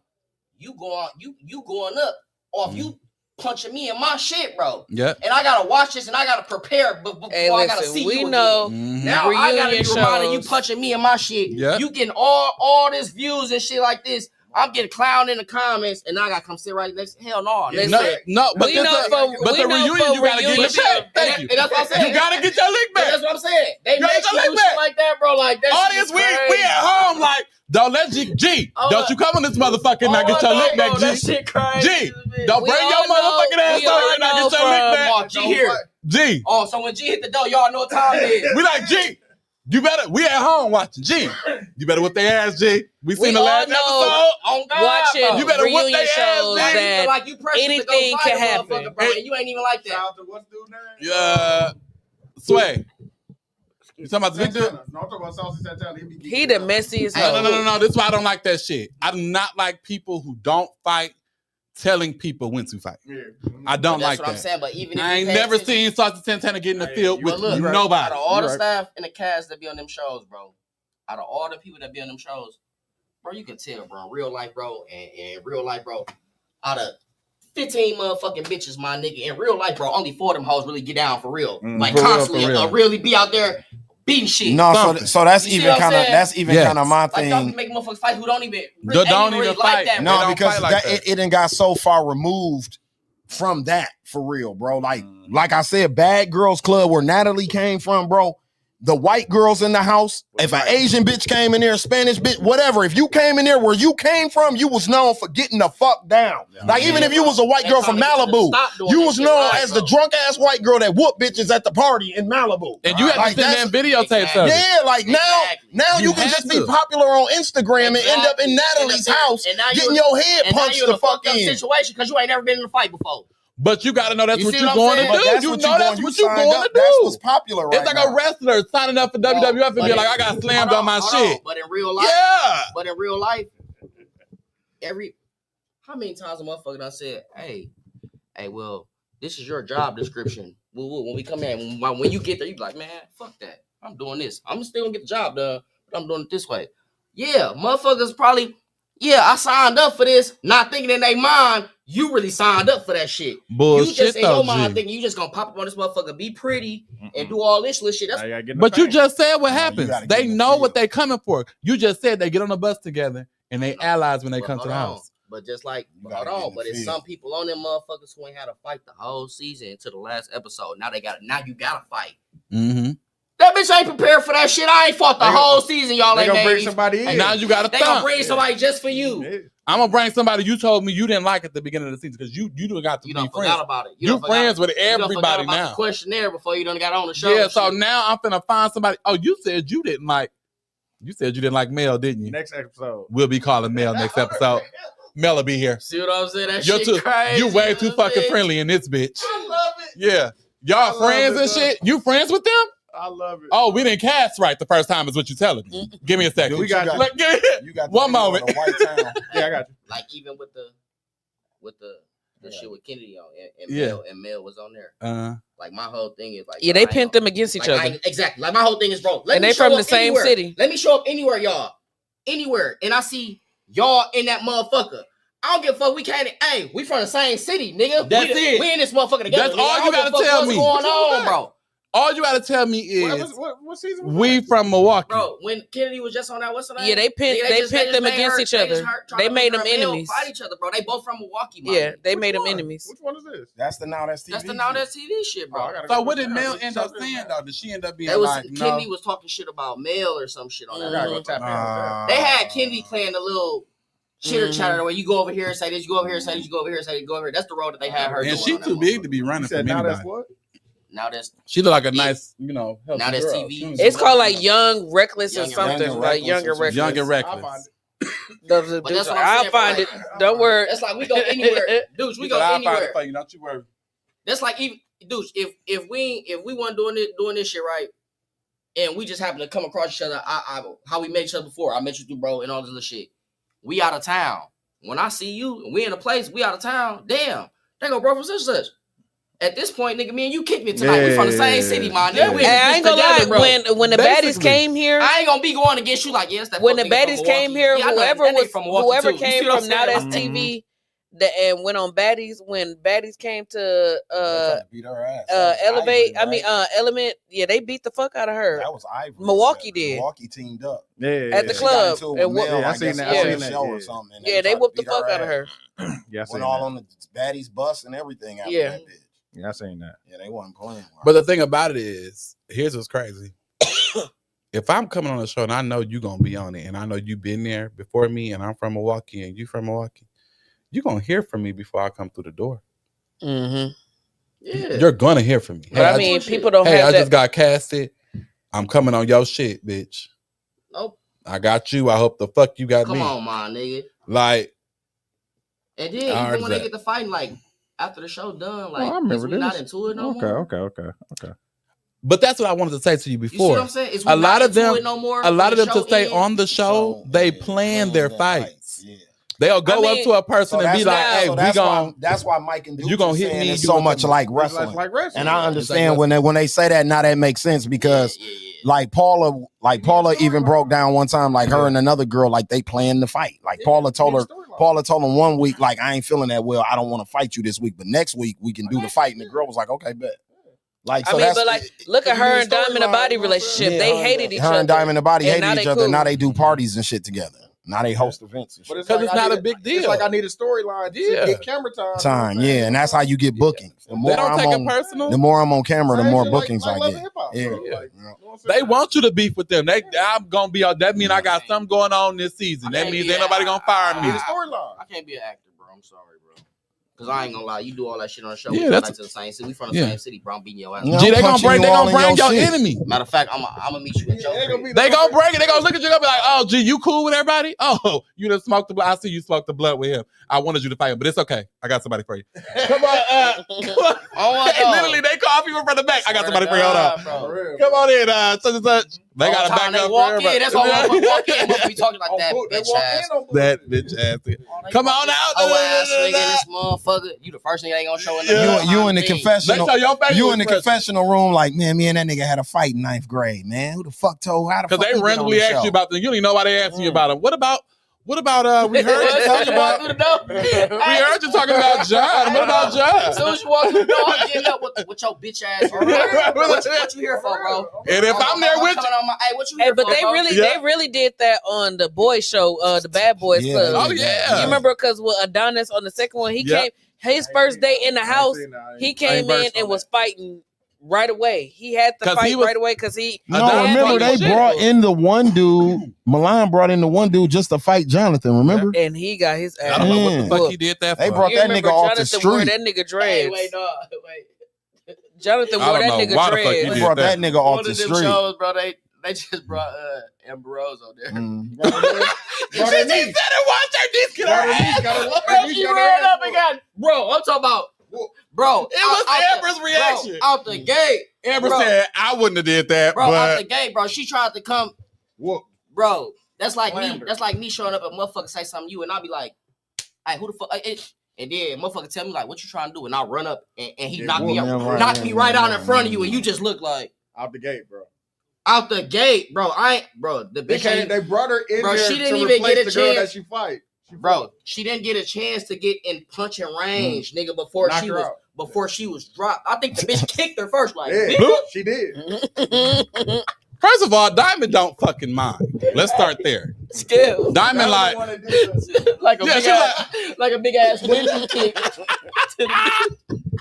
should be funny. Though. Diamond always makes me laugh. I don't give a fuck. Was funny, bro. Diamond funny as fuck even without trying. Funny, bro. She was like, oh, you hit my bitch and she can't get to you? Mike, let me use your Zeus network. I can't believe I'm into this type of shit. I'm gonna watch it. I'm gonna watch it. I can't believe I'm into this type of shit. I'm saying the same thing. No, ain't it embarrassing? That is funny, isn't it? But it's so entertaining. You be like, look at this bitch. And look, you be mad too. You be mad right along with him because you got your favorite. I be watching too much. I be mad because I find myself mind shit. I be needing as I'm watching it for a certain amount of time.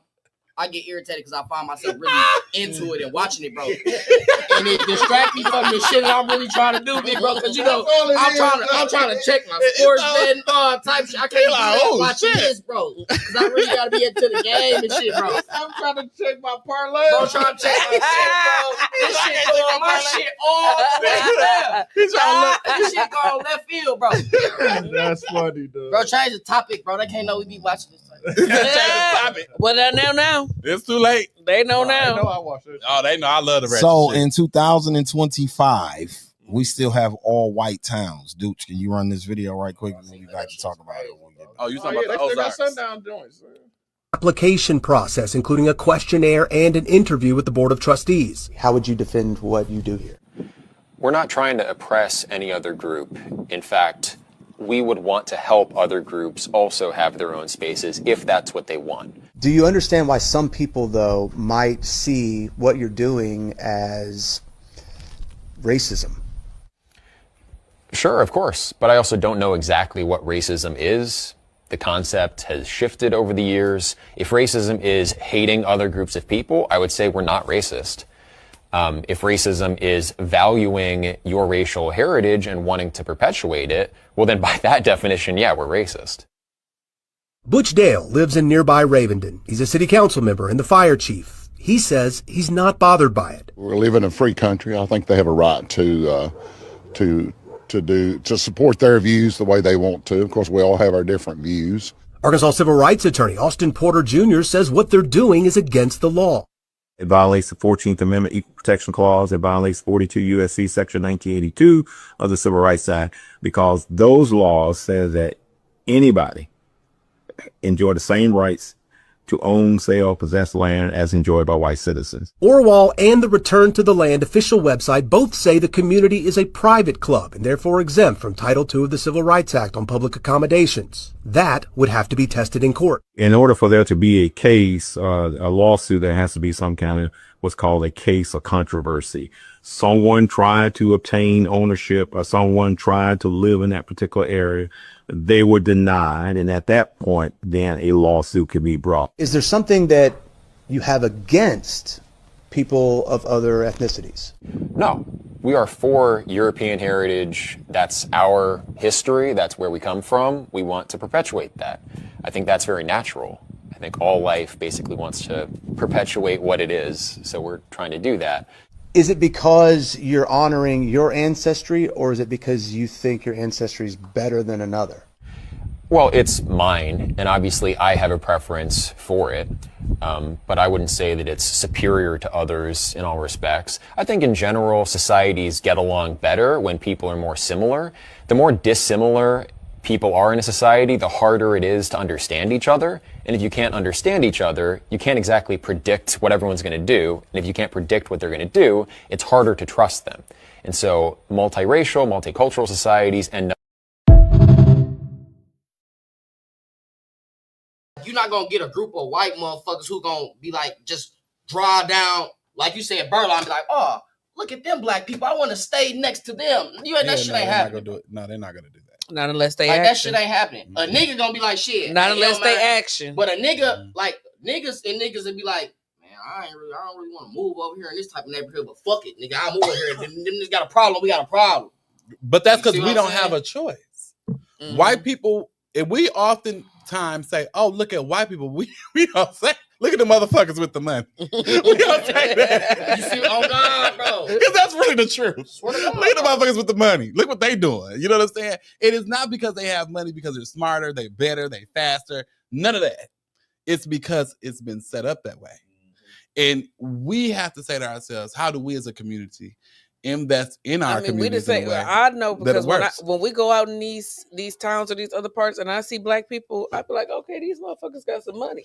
I don't. I'd be proud. They don't, because a lot of black people that, like he said, that stay in Waukesha, they're the same housing, living shit. It wasn't until I worked in Germantown and Menominee Falls that I knew that they even had low income out there. Because I'm like working out there, I'm like, damn, all these fast food restaurants, it's plenty black motherfuckers so here. And then I realized, I'm like, it's a low income right down the street. When you think about it, like that type of video punches at how bad we done fucked up.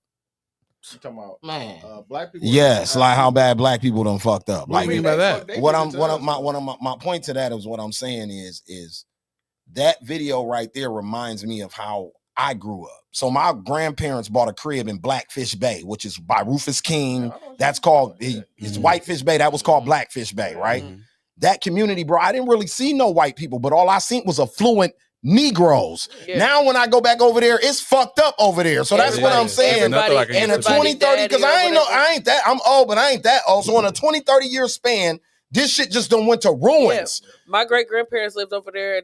My great grandfather worked at like A.O. Smith. My grandfather worked there because that's how you got the loan to buy a house in that neighborhood. Yeah, check this out though. Y'all, where y'all just say that shit was at? Arkansas, right?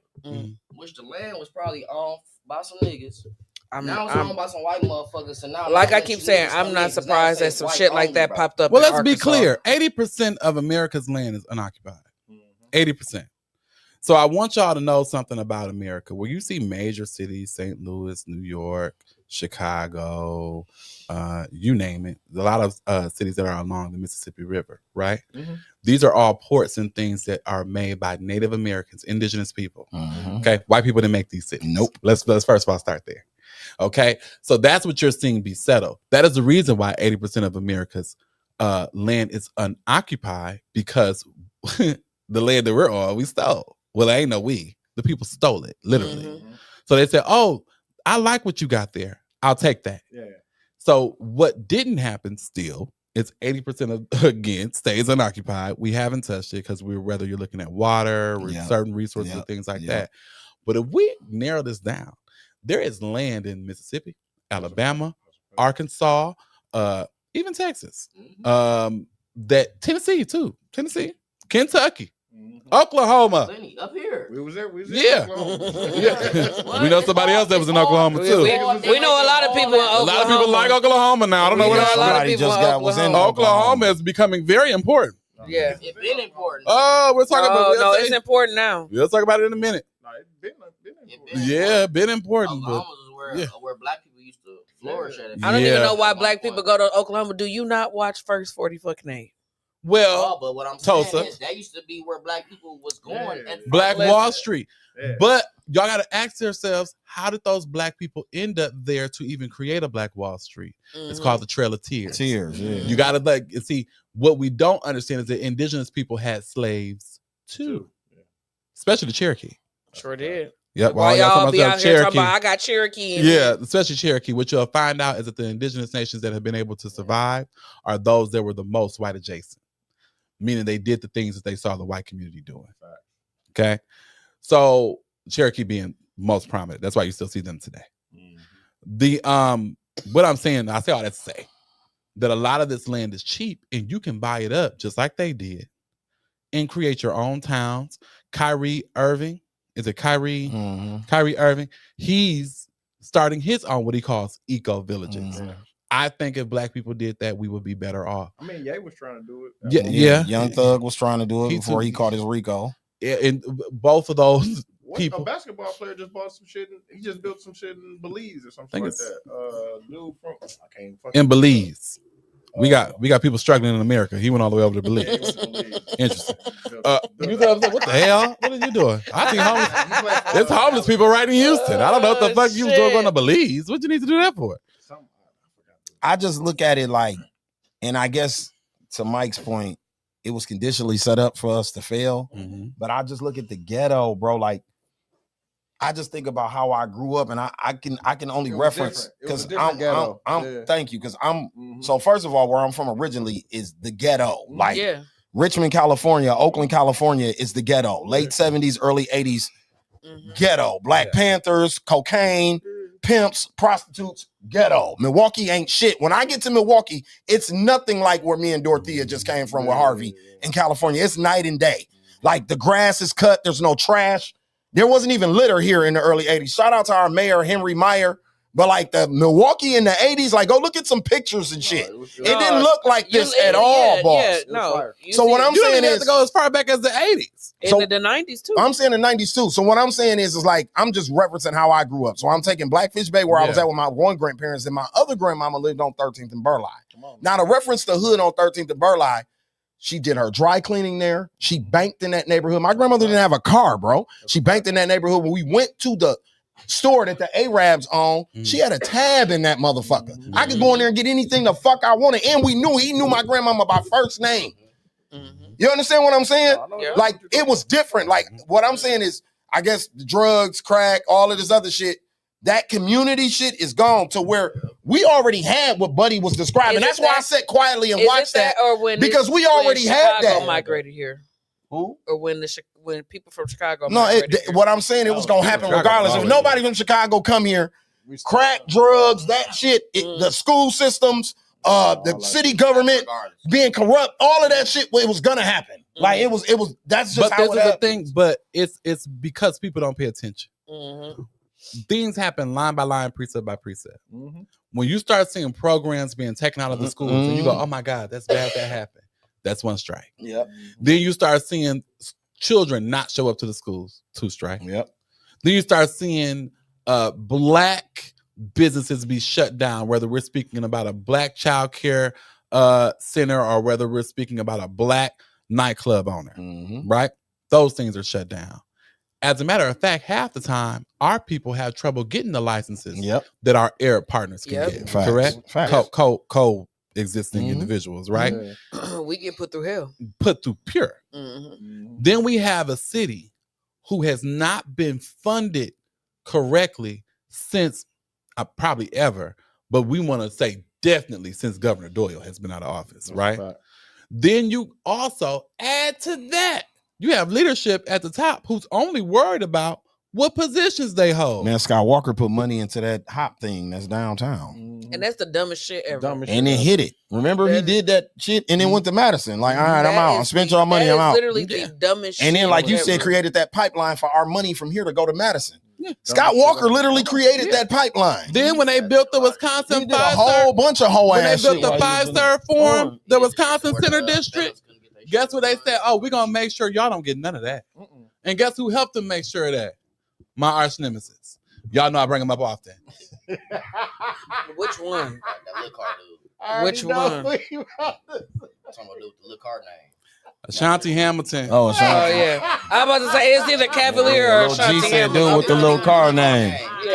No, I'm coming with him too. I'm coming down here in a minute. His arch nemesis is Ashanti Hamilton. I'm coming. I'm pretty sure Ashanti didn't block the mic on every social media site. He Y'all don't even talk. listen He to act the like I pod was in the past. Y'all know that. That is Mike. Can't Ashanti what? Hamilton. Can't stand He him. can't stand him. But I just feel like he is just the personification of what niggas do when they get down to City Hall So, like, in the city of Milwaukee. It's just crazy to me, Mike. Like, all like of them. Mark Chambers, the Russell lo- Stamper, the- Westmoreland. I'll keep naming. the logic of adults, right? To think, okay, so like, because you can't say poverty is the cause. Because it was poor motherfuckers when I was like in what I'm describing. But poverty is the cause because Scalez poverty look different. This is what I say about look at Caprini. So Green it got to be another in word. Chicago. It got to be another word than poverty, though. Yeah, but let's look at it though. If you look at Cabrini, say it for me. Because I don't want to say poverty just created crime. Because niggas been broke since slavery. So that's why I'm trying to. But we have to look at it. Look, that's why I'm saying this. If you look at Cabrini Green in Chicago, that project didn't start off looking like that. No, it didn't. Even the projects in Queens didn't start out looking like that. The projects here didn't start out looking like that. Exactly. It happened when intentionally white people in power, the powers that be, whether you're talking about New York City, whether you're talking about Milwaukee, whether you're talking about any city, the powers that be made sure that they packed black people into those projects, that they packed, that's redlining, that they packed black people into ghettos.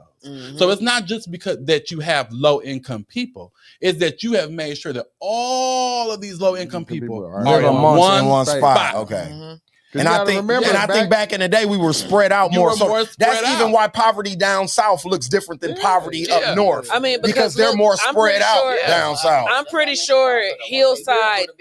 I'm pretty sure Hillside didn't always look like that. No, hell no, Hillside didn't. Lapham, my dad's from Lapham Park. That shit didn't look like that. White people lived in Lapham and Hillside back in the day. Hillside been hood for a long time. Yeah, it's been hood for a long time.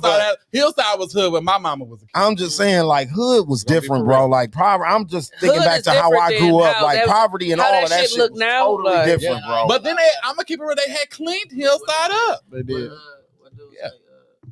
You got is a difference between white people and white folks. There's a big difference. Well, but you gotta think white people stayed by Washington back in the day, bro. Yeah, bro. Ain't it crazy? Ain't it crazy how like Grant Street is just like immaculate, and then you go, you hit everywhere else everywhere surrounding Grant Street is just terrible. But Grant Street alone, it is like. Bud Seeley and all the motherfuckers. This lady who when I first got out and I had got a job and shit, she old as a motherfucker, but she like from from like Russia or some shit, somewhere over there, bro. Nigga, what? She said when she first came here, she said, Greg, I went to Washington right down the street from Washington Park. Yeah, bro. It used to be a whole bunch of us. Ooh, I'm like, damn, for real? Yeah. Rich white people used to. So, for example, Ernie. And now she pushed out to like Ernie West Dallas and shit. Ernie that do the show with Shaq and from Milwaukee. Ernie from here. His dad was a writer for the Brewers back in the day when he was a little kid. He grew up on 66th and Keith. That's around the corner from where we, right like here. Like, that's Central City. That's Midtown. Like, you understand what I'm saying? Like that, and what is Ernie 70 years old or something? Like, that's what I'm saying. That wasn't a long time ago. Well, back then, living in Milwaukee, if you lived past Capitol, that was like a big deal. That was a big deal for black people. So, and it's only because shout out to Capitol Court. Yep. And A.L. Smith, like that's why they were speaking about A.L. Smith before. A.L. Smith is how a lot of those Mantown, Milwaukee got affluent, period. How those black people bought those houses. The Blackfish Bay. Yeah. That's how niggas Companies like A.L. Smith doing things like that is why companies get tax credits. Tax write-offs. Because what is expected is that you contribute to the community through your employees. My sister crib right there on 18. That's how that's supposed to be. What is it now? They don't. Still A.L. Smith. It's still A.L. Smith. It's the same thing. They just got factories other places. They still A.L. Smith. They still exist. Okay. But it's the point of making sure that when companies and you give companies tax credits like that, but tax cuts, all those different type of things, that they are an A.L. Smith in your city. Yeah. They should be having that effect. That's why they get tax credits. If they're not doing that, we have a problem. Yeah. That's why people have an issue with Amazon coming to their city. Because Amazon comes to the city, but they don't do nothing. The things that you see the A.L. Smiths of the world doing. Having a money. Yeah, you see what I'm saying? Having an actual impact. Remember, if you watch the BMF story or if you watched anything about Detroit, GM. The thing about Detroit, well, the thing was, if your parents worked at the plant, you was straight. You good. Yeah, your parents was good in the D. If your parents had I'm talking about on the assembly line, he could have been the bottom motherfucker there. As long as he had a job at Ford or any of the power plants, Ford, GM, he was good. Union, he was gonna be union. He was gonna be able to get a crib. And when that shit closed down, it went complete ghost town. Like that, they literally were a ghost fucking So to Mike's point where he was talking about how, even if you talk about how America's populated. Like Coca-Cola in Atlanta. Atlanta. White flight creates a lot of this shit that we're talking about. Like 17th and Brown, where my mama and them from. White people lived there when my mama was growing up. That wasn't an all black neighborhood. There was Jewish white kids and shit that lived in that area and went to school with my mama and them at West Division and shit back in the 50s and that type of shit. So what happened was, to Mike's point, is once we start working at A.O. Smith and Briggs and Stratton and shit, and we start getting these loans, and we can get a loan from the bank to get a crib. Once we bought a crib, the white man was like, yeah, nice to know you. I'm going to Ashwaubenon. Yeah, we out of here. I'm out of here. So that's what really happened even in Milwaukee. So that's, to Mike's point, once those people left, now the city don't really give a fuck about pouring into the people that's still here. Didn't we kind of watch that on the show Fargo or something like that? Like the North American Free Trade Agreement, NAFTA, you hear that often, the bill when put into place. So what they did is they actually lowered the cost of places like Mexico. Mexico was really, because that's North America, right? Yeah. Mexico being a big one. When that trade agreement was signed, a lot of companies, Smith, GM companies, car companies, moved their factories to Mexico. Cheaper labor. I can still charge the same amount. Cheaper labor, it doesn't matter. I think the only one who stayed here was Miller. And even they left to Chicago. Yeah. Mike, how you feel about the 50-year mortgages and the I was about loans? I had that next. It's predatory. Good segue. It's predatory. It's no different than the balloon mortgages. You remember the balloon mortgage? Dog said a 15-year car loan. A 15-year car loan. So here's the thing. You pay interest, right? On your loan. You pay interest on your mortgage loan, right? The longer I have that money out there, the more interest you pay.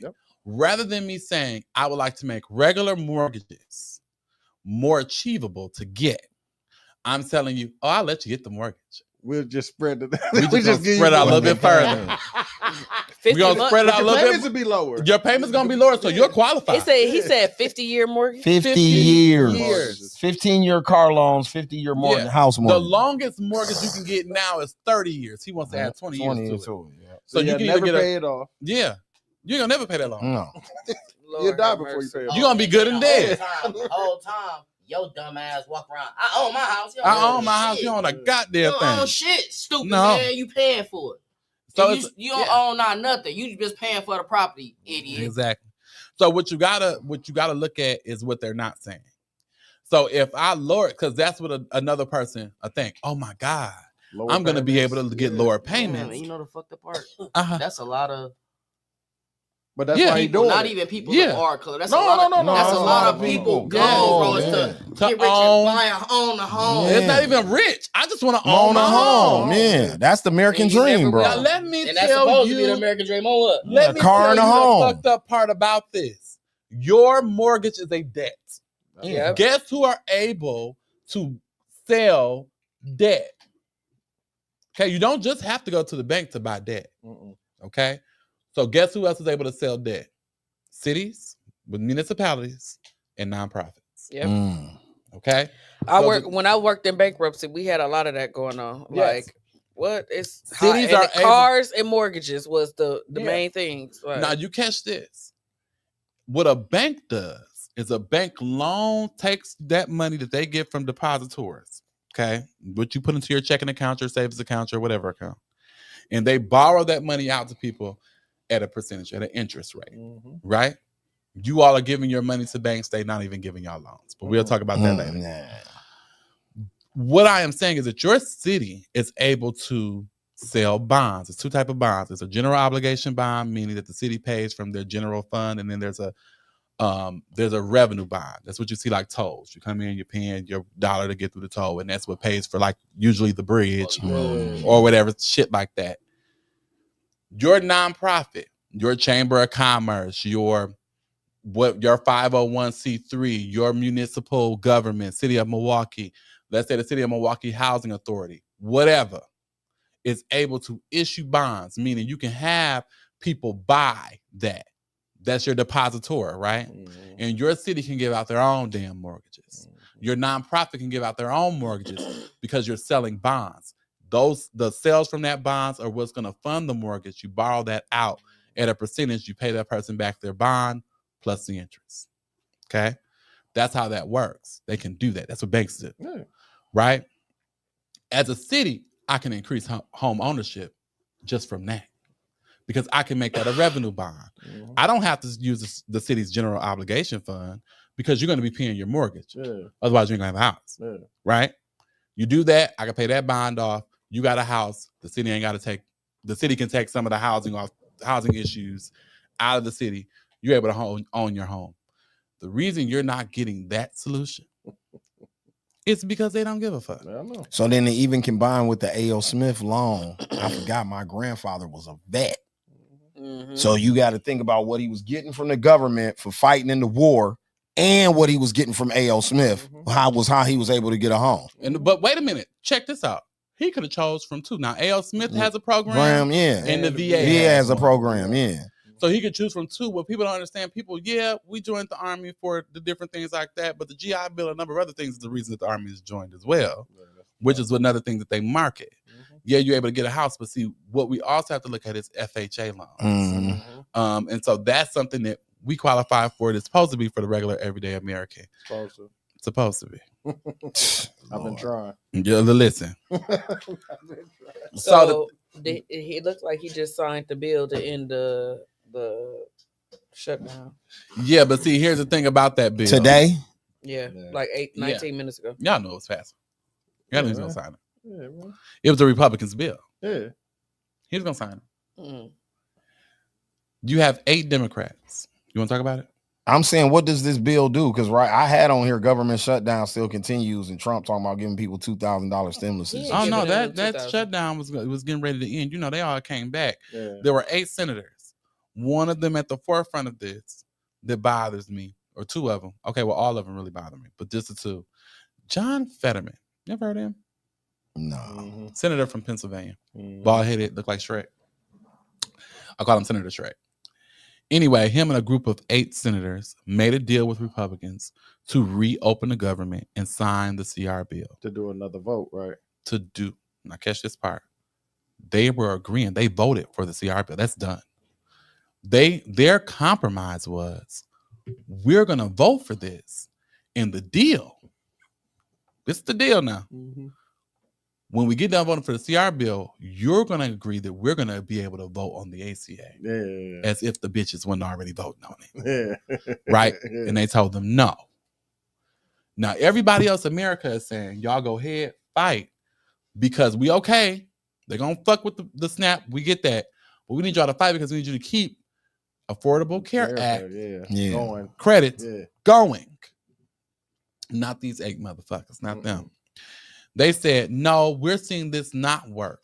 It actually was working. Mm-hmm. We see this not working. People like Senator King, Senator Shanahan, whatever her name is, Senator Dick Durbin from Illinois, John Fetterman from Pennsylvania. There's a few others in there. I know Sean King from Senator King from Maine.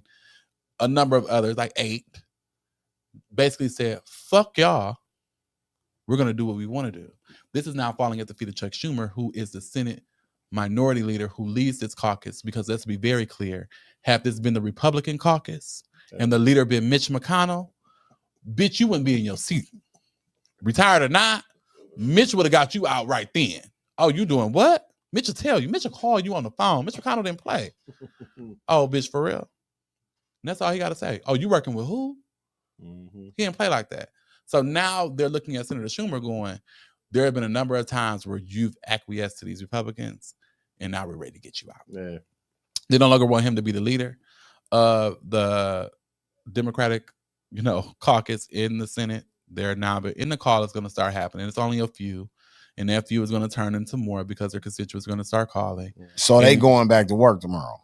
They back to work already. Back to work already. That's how it hit. But it's on a contingent of they're going to do another vote at the end of December. And that vote is supposed to be the vote where they're gonna decide whether or not to extend the tax credit. I just think about how Lil G, like me and Lil G ain't political analysts like Michael J, but about 5 episodes ago we said this shit will be all wrapped up by they're not gonna miss Christmas. But it's not though. You know it's not rap. It is, but it's not. No, what we saying, y'all said by the end of December. We got to do another vote on. What we saying, what he said is that it wasn't still going to be shut down. It won't be shut down no more by Christmas, bro. But here's the issue and the problem. The reason for the shutdown, what we were fighting for. These 8 stupid motherfuckers just sold us out didn't on even it. get. They sold us out on it. They didn't even get that one thing. They if sold you us didn't out get on shit else, you could have got that one thing. So all of this fighting that they just did and the SNAP shit that all the people went through was for nothing. It was for nothing. They went against their caucus. They went against their constituents. They went against the American people. These people should not be in office. And John Fetterman has been on Fox News more than the sorriest Republican. He went on Fox and Friends right after he got done doing it, talking about how his party didn't make the right decision. John Fetterman, if I could campaign myself for you not to have that office, I promise to God, I'll do it. So Trump, what's up with the stimmies? That's if y'all get it. You have to understand, he cannot give out any money. I'm just talking shit. I know it. You can't do no money with anything that Congress has not appropriated. You cannot just take money in as a tariff and then unilaterally decide where you gonna send the money. It don't work like that. It's not your money for you to make that decision about. It belongs to the American people, and the American people have granted authority to Congress to decide how to appropriate funds. Yep. You cannot make that decision on your own. That's crazy because it seems like we don't got no decision or nothing, and they still they take your money though. Still taking your money. And yeah, they take your money. Hold on, they take your taxes, bro. And our debt. Hold on, our debt is like debt is like 373 trillion or some shit like that. And they take our tax. They take everybody taxes. If you work, I don't give a fuck what you doing. Self-employed, they're taking your tax. They take taxes out your shit. How the fuck we so far in debt, but can give away all this motherfucking money? Because because he pulling it from somewhere else. Shit. Bro. So hold on to your point. Now I'm finna kind of dip. I'm about to kind of dip in Mike where Mike be going. So guess what I read earlier, G? That if these niggas wouldn't have caved in to him right now, that 40 mil that he just sent to wherever the fuck we was gonna be able to get that reverse back. But because these niggas caved, this shit Mike talking about them 8 niggas caved in, now we're not getting that money back. So if they'd have kept fighting and got whatever they were after in that deal, they were going to be able to circumvent the money that he sent out to that man in Argentina or whatever, that 40 million. Yeah, but there's a silver lining here. Because what this did was expose The Epstein shit, right? No. Oh. The underbelly of the Democratic Party. Dr. Martin Luther King said the white moderate was the enemy. Well, check this out. Since the last time we was here, you know, me and Mike was having a debate about biopics, right? So I went to the crib and went down a biopic rabbit hole for 4 or 5 days, right? Check this out, though. I went and watched my nigga Lincoln, right? The nigga Lincoln was a Republican, bro. Mm-hmm. First of all, niggas is supposed to follow the party of Lincoln. Huh? Wait a minute. Your ancestors followed the party of Lincoln. That's what I'm saying. Hold on. Where does Democratic shit come from? Let him finish, G. Bro, I'm gonna tear it up. It gets deep. We're really I wasn't assholes. finished. Keep going. We're not supposed to be democratic. I'm not. I said something wrong. No, because we agree with you. We agree with everything. But I'm not following you with the blacks are supposed to be in the party of Lincoln. No, I'm not. I'm saying at that time, okay, you wouldn't have been with the other party because Democrats were were Confederates that wanted to keep you a fucking slave. You're right. So you weren't gonna be with that party, Pierre. I don't give a fuck what they was talking about. You couldn't be with it if you wanted to. Yeah, you couldn't be with it if you wanted to. Lincoln's party, on the other hand, you could. Now, did he free the slaves or wanted to free the slaves? No. To bust everybody's bubble and what people think. Actually, no, he did not free the goddamn slaves. And he didn't want to. And he didn't want to, for real.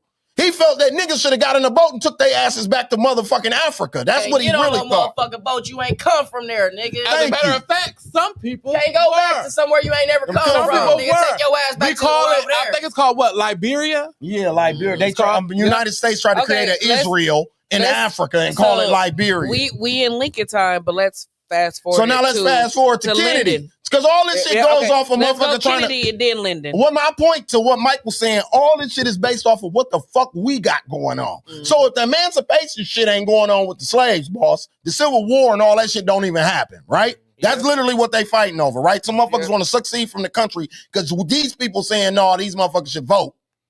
You hear me? These niggas should be able to vote. The people in the North, the people in the South saying, no, these niggas will never vote. And because y'all want these niggas to vote, we don't want to be a part of this country with you motherfuckers no more. We out, right? Y'all want to abolish slavery and shit? We out. Now we come to the 60s, Kennedy gets smoked. Bam, right? He working with Martin Luther King for the Civil Rights Act, Voting Rights Act, all of this shit for niggas, right? They kill him. At that time, what are we? Even before that. No, I'm saying that I just skipped forward to that, but I'm saying that at that time, what were we though? We were Democrats by the time Kennedy was assassinated. By the time Kennedy was assassinated. But we were Democrats because of Kennedy. But we shouldn't have been. No, we should have been. Yes, we should have. We shouldn't have been. Yes, we should have, and I'm gonna tell you why. The Southern Democrats is the ones who controlled every fucking thing, and they hated us. They even the ones who put pressure on Lyndon B. Johnson. Yeah, they hated us. The shit that he did. Hear what I'm saying really quick. There were Dixiecrats. You are correct. Yeah, Dixiecrats. Yeah, they controlled majority of everything. In the Lily White. But listen to what I'm saying. Strom Thurmond, you are right, was a Democrat before he was ever a Republican. You are right. I'm not saying y'all are wrong. Hear me. Black people switched parties because of Kennedy due to Kennedy having civil rights positions and platforms. Yeah, of course. So yes, we were supposed to make the switch. But when actually Dr. Martin Luther King himself, but when Lyndon got in office, that's what I was saying. Lyndon got in office, we should have stopped right then and there because Lyndon, he's a Southern Democrat, and he lost the South once he started going everything. Once he worked with Martin Luther King, he lost the South. Yeah, he did lose the South. He lost the South. But he won. Them Southern Democrats turned Republicans. Yeah, they did. Strom Thurmond, a number of them. A number of them. A number of them went Republican, and that's when the Republican Party became the grand old party. Yeah, that's when they became the grand old party. The Southern party. states control, the Southern Democrats were huge. So, question, not to get off topic, right? But how shit was back then how it came back around, and how shit is now, how they making towns and shit to where it's white only and all this little shit. So the whole time, Martin Luther King was trying to fight for motherfuckers to come together. So shit, the whole time we should just stay separated. I've always felt like we should have stayed in segregation. This is what he said. Like that. I feel as though he just feel like we I've integrated my people. He just felt like we should have just had equal rights. We just not segregated on paper. No, so listen. We still is segregating a lot of shit. Technically, what happened was the nigga got finessed, bro. Martin Luther King got finessed, bro. And when he woke up and realized he was finessed, they killed him like 2 days after he made the speech, realizing he was finessed. He said, I felt like I've led my people into a burning motherfucking I've integrated building. my people into a burning I integrated building. my people into a burning building. This was after they killed John F. Kennedy, because he like, if y'all gonna kill the hunky that's trying to help us, I don't stand a fucking chance. I'm cooked. We're fried. If they kill dude, we're done. First of all, he's from an affluent white family. I heard Wait a minute, Kennedy ain't Bill Clinton. Kennedy ain't Lincoln or Bill Clinton. Them some poor white American royalty. Kennedy is American royalty. Yeah, they rich. You understand what I'm saying? Even if he ain't president of the United States, he's king of America, bro. If he never makes it to office, him and his brothers and shit, they the kings of America. You know, like the Hatfields and McCoys? Yeah. Or even how Kennedys we and the talk Bushes. about the Kardashians and the Jenners and shit. Kennedys That's and what the them Bushes. niggas is. That's On what a times 10 though. Yeah. Like the Rothschilds. Like the Rothschilds and shit. Exactly. That's what the Kennedy name, what it represents. So if y'all killed one of them, we cooked. And not only did y'all kill one, y'all killed two of them motherfuckers. And so when you hear Malcolm X come on and said when they killed Kennedy, and you hear them ask Malcolm X about it, and he said the sound it's the chickens coming home to roost. Coming home to roost. And what it's saying is, anytime, yeah, y'all have killed so many black people. Now you're killing white people. And hit your doorstep. Yeah. See what I'm saying? See, now the white people is dying. Okay? And when you read, now it means something. Now it means something to y'all. Same how these food stamp situations going on. Yeah. Let me tell you, yes. It's affecting Kennedy is affecting the white folks, not the white people. Niggas different motherfuckers. Yeah, white folks. The white folks is the white trash people, the white motherfuckers who can't stand the white people. But what you describing is what you're describing is America. Yeah, that's Kennedy's America. assassination Them the literally motherfuckers who rocked built the fucking America. world. Like when Kennedy got assassinated, motherfucker, that you would. It was really supposed to be a wake up call, but it was for that little bit of time. But when he got assassinated, that shit just fucked everything up. Like it just fucked up because they don't show, like you just said, that's America. They don't show that part of the white people. Yeah, they're ashamed of them part of the white people. Them white folks. They're ashamed of the white trailer trash white. But they still got to take care of them because they white. Yeah. You see At the end of the day, they still gonna make sure but they're they don't good. show you them type of white. white people. They show you the blue collar suit. Briefcase, white motherfuckers. They don't show you the white motherfuckers who just like us niggas. Yeah. Who worse than us who got niggas kids actually. with the nigga and shit like that. They don't show them, bro. The state of they never Mississippi, do. right? The first state of Mississippi is majority. Like people think it's majority black. No, when you look at the numbers, it's majority white. They have the highest illiteracy rate in the country. No, I think Mississippi is majority black, ain't it? No. The population is majority white. It's majority white. Ain't that gotta be like? I think it's like the blackest state. But to my point is, I think they got the most niggas, but the state population overall is still majority white people. I wouldn't disagree with you. I think Mississippi got the most black people, though. I think they have the highest population of black people. But to my point is, somewhere like that, when you hear them numbers, you automatically think, oh, them country dumb niggas that can't read. No, when in reality, them is white kids that can't read. You see what I'm saying? That are illiterate. Even in northern Wisconsin, bro. You know, I work in the education system.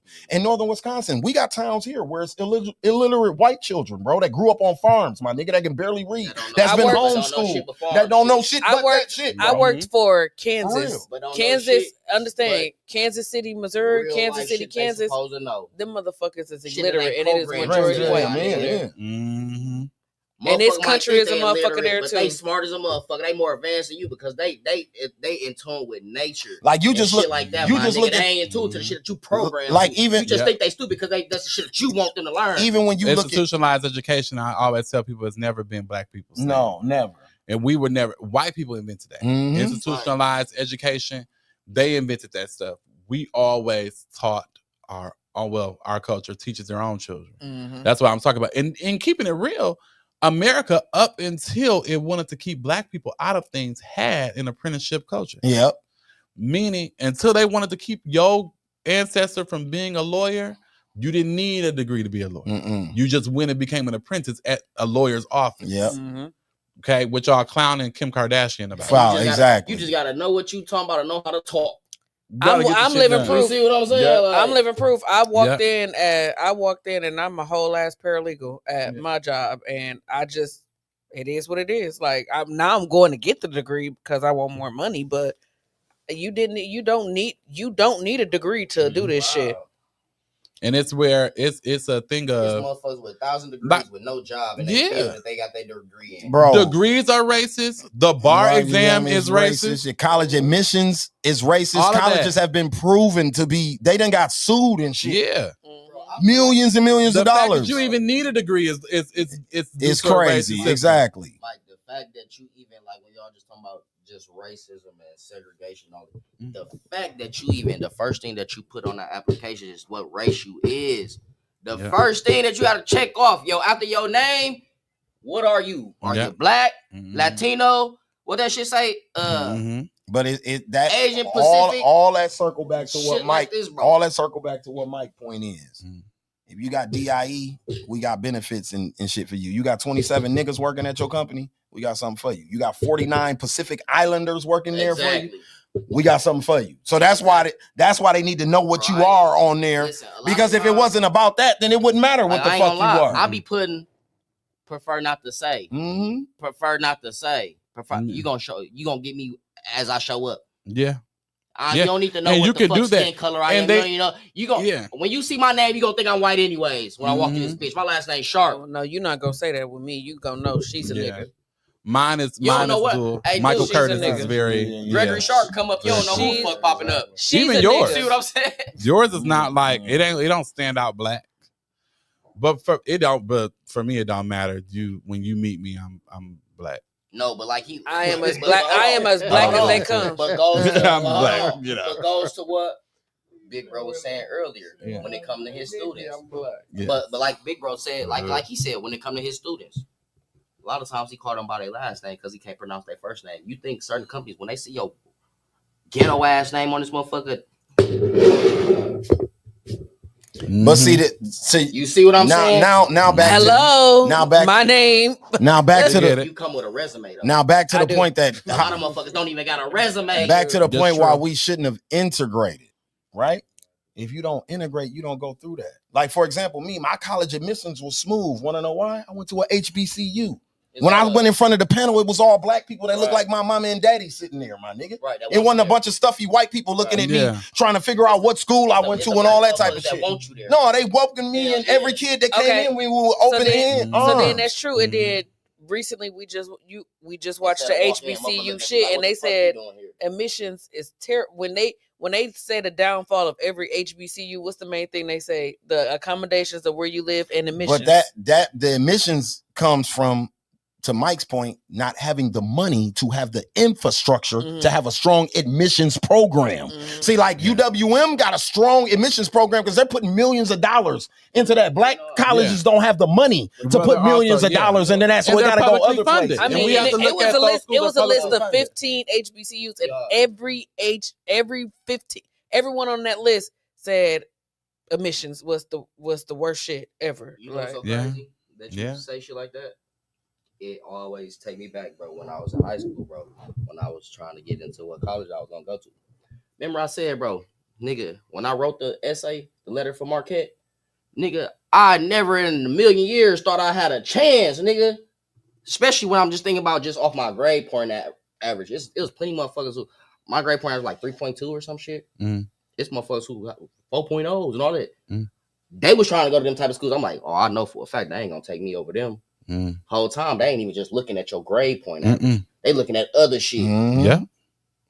But what I'm saying is, like your point about the job. If we don't integrate, then you're going to apply for somewhere that's with niggas. The bank you're going to is a black bank. And what I'm saying is that Tulsa shit, that Black Wall Street shit, that's a product of not integrating.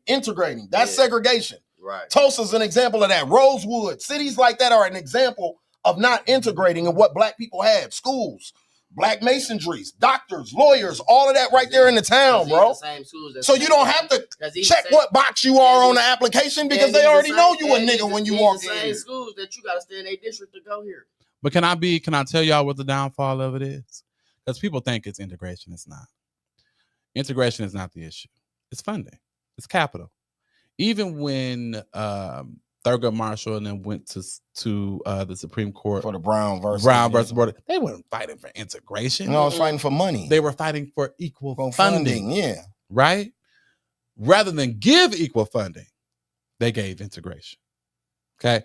So what we have to say is, where's the funding? We still asking for capital now. Mm-hmm. We have a MPS school district right here in Milwaukee that we're saying, where's your funding for the North Side schools? How are you building schools on the South Side? And the North Side schools don't even have air conditioning for the summer, for summer school, right? And they're closing every day. They're closing the MPS building. So basically, what you're saying they do is, instead of you fixing our relationships, so I'm gonna build a school on the South Side and then send your kids all the way over there to go there instead of fixing your shit. Yep. See how that goes? And that's built for the kids. So then guess what they can say? Oh man, we ain't got no schools in the inner city. No, we don't have no schools in the inner city. See, that's what's gonna be the conversation. Mm-hmm. It's gonna get quietly, like right now. We don't have no schools in the inner city. 2-3 years from now, ain't no schools in the inner city. That's what it's gonna turn into. Ain't no MPS. Oh no, it's gonna be MPS. It's gonna be like Louisiana. Yeah, it's gonna be. If we don't pay attention, we're gonna be like Louisiana, where every school in that city or in that state is charter. Mm-hmm. You don't want that. See, I'm mandated to fund a public school as a government. I'm not mandated to fund your charter school at all. I don't even have to fund your charter school at the level that I fund the public school, because nothing about your school is mandated. All I gotta do is give that student a voucher. Whatever you get out that voucher is your business. Yeah. Now, see, the thing about it, if we start paying attention, MPS, there's issues with our children and families that MPS can fix, because they get their own funding and their own budget, just like the city does. They get theirs, right? And as long as them top 3 schools, King, Reagan, and what is another one? At Goda, I think. Goda Meyer. Yeah. As long as them 3 are top, they're gonna get all the funding in the world, and then after they get their funding, then that's when the rest of the money trickles down to the rest of the. I went to 2 years ago. I went to a school board meeting, and they explained that those 3 schools, the money that they get from those 3 schools from DC takes care of the rest of the district. Literally, they don't get no funding for no other school but those 3 schools. But they bank off that, so that's why they may get that, and it may be a program federally where they're getting it, because there's a federal program that helps with special ed and all that. But as far as the bulk of the funding for schools comes from Madison. Yeah. And here's the issue with them getting funding from Madison: they're not passing their audits. Yeah. They're not submitting the right financial information. So we can't even bank on the money they get from Madison. Let's show you how stupid. Let's show you how stupid their leadership is. There was COVID-19 funding available. They could have had it. They did not do what they were supposed to do in their reporting and in their allocating of those funds for them to even be used, meaning those funds were lost. Things we could have had. We have leadership at MPS, just like we have leadership at the top of Milwaukee, City of Milwaukee, down in City Hall. They are just terrible. They're just not good at their job. Hey, so since y'all in the 3 schools that I just named, I got 8th graders that are going to high school right now. Any other school you want to go to in MPS, you do not have to write an essay. You do not have to go do an interview. The 3 schools that I named, my daughter just went to Rufus King. The 3 schools that I just named, you have to do that for those schools. I went to go to my year back in the day. I think I did for Riverside. I had to write an essay. Riverside, you got to do it for Riverside. I had to write an essay to get in and go to my year in 3rd grade. So that structure has never changed. And go to my year starts at 3rd grade. So I had to literally in 2nd grade to even get accepted in there. Opinion, I had to write it in that Mike's essay. point, even with public education, your teacher should be from your community. So question. You should be scared of your teacher just the same as you scared of disappointing your parents. Exactly. Yeah, that's how I was when I was in school. When I went to Harambe, my mama gave certain teachers authority to whoop our ass. You know Harambe? Like it was cool. Yep, Miss Evans. Yeah. Miss Evans, you know Miss Evans? Listen, the people didn't play. I couldn't go into school. First of all, my kindergarten teachers was friends with my grandma. They used to play cards together. So that's when you think I'm gonna act up in class with Miss Peggy and she know my grandma number? That's them old church ladies. Absolutely not. So y'all in that field, right? That's crazy with the when I was back in school, even when I was in high school, like I said, even when I was in high school, when we was in high school, shit was different. Bro, I had homework every day. I had 1,000 classes. I had everybody the first day of school, we all got the same big ass textbooks. Yep. Mm-hmm. Y'all still give out textbooks? No. No. They don't get them kids. No And they don't have full schedules. They schedules. don't even get homework. No. And they don't have full And they don't have schedule. full schedule. They have like 3 classes a day, bro. So question. I'm sorry, By what? y'all, Yes. So by y'all being teachers, right? 3 classes. Kids By getting y'all dumber. being- You by reduce y'all the being classes. teachers, Okay. Do y'all now have to basically like come up with your own strategies of teaching? Yep. Or Wait a minute. do You y'all come up still with your go own? off the textbook style teaching that they want?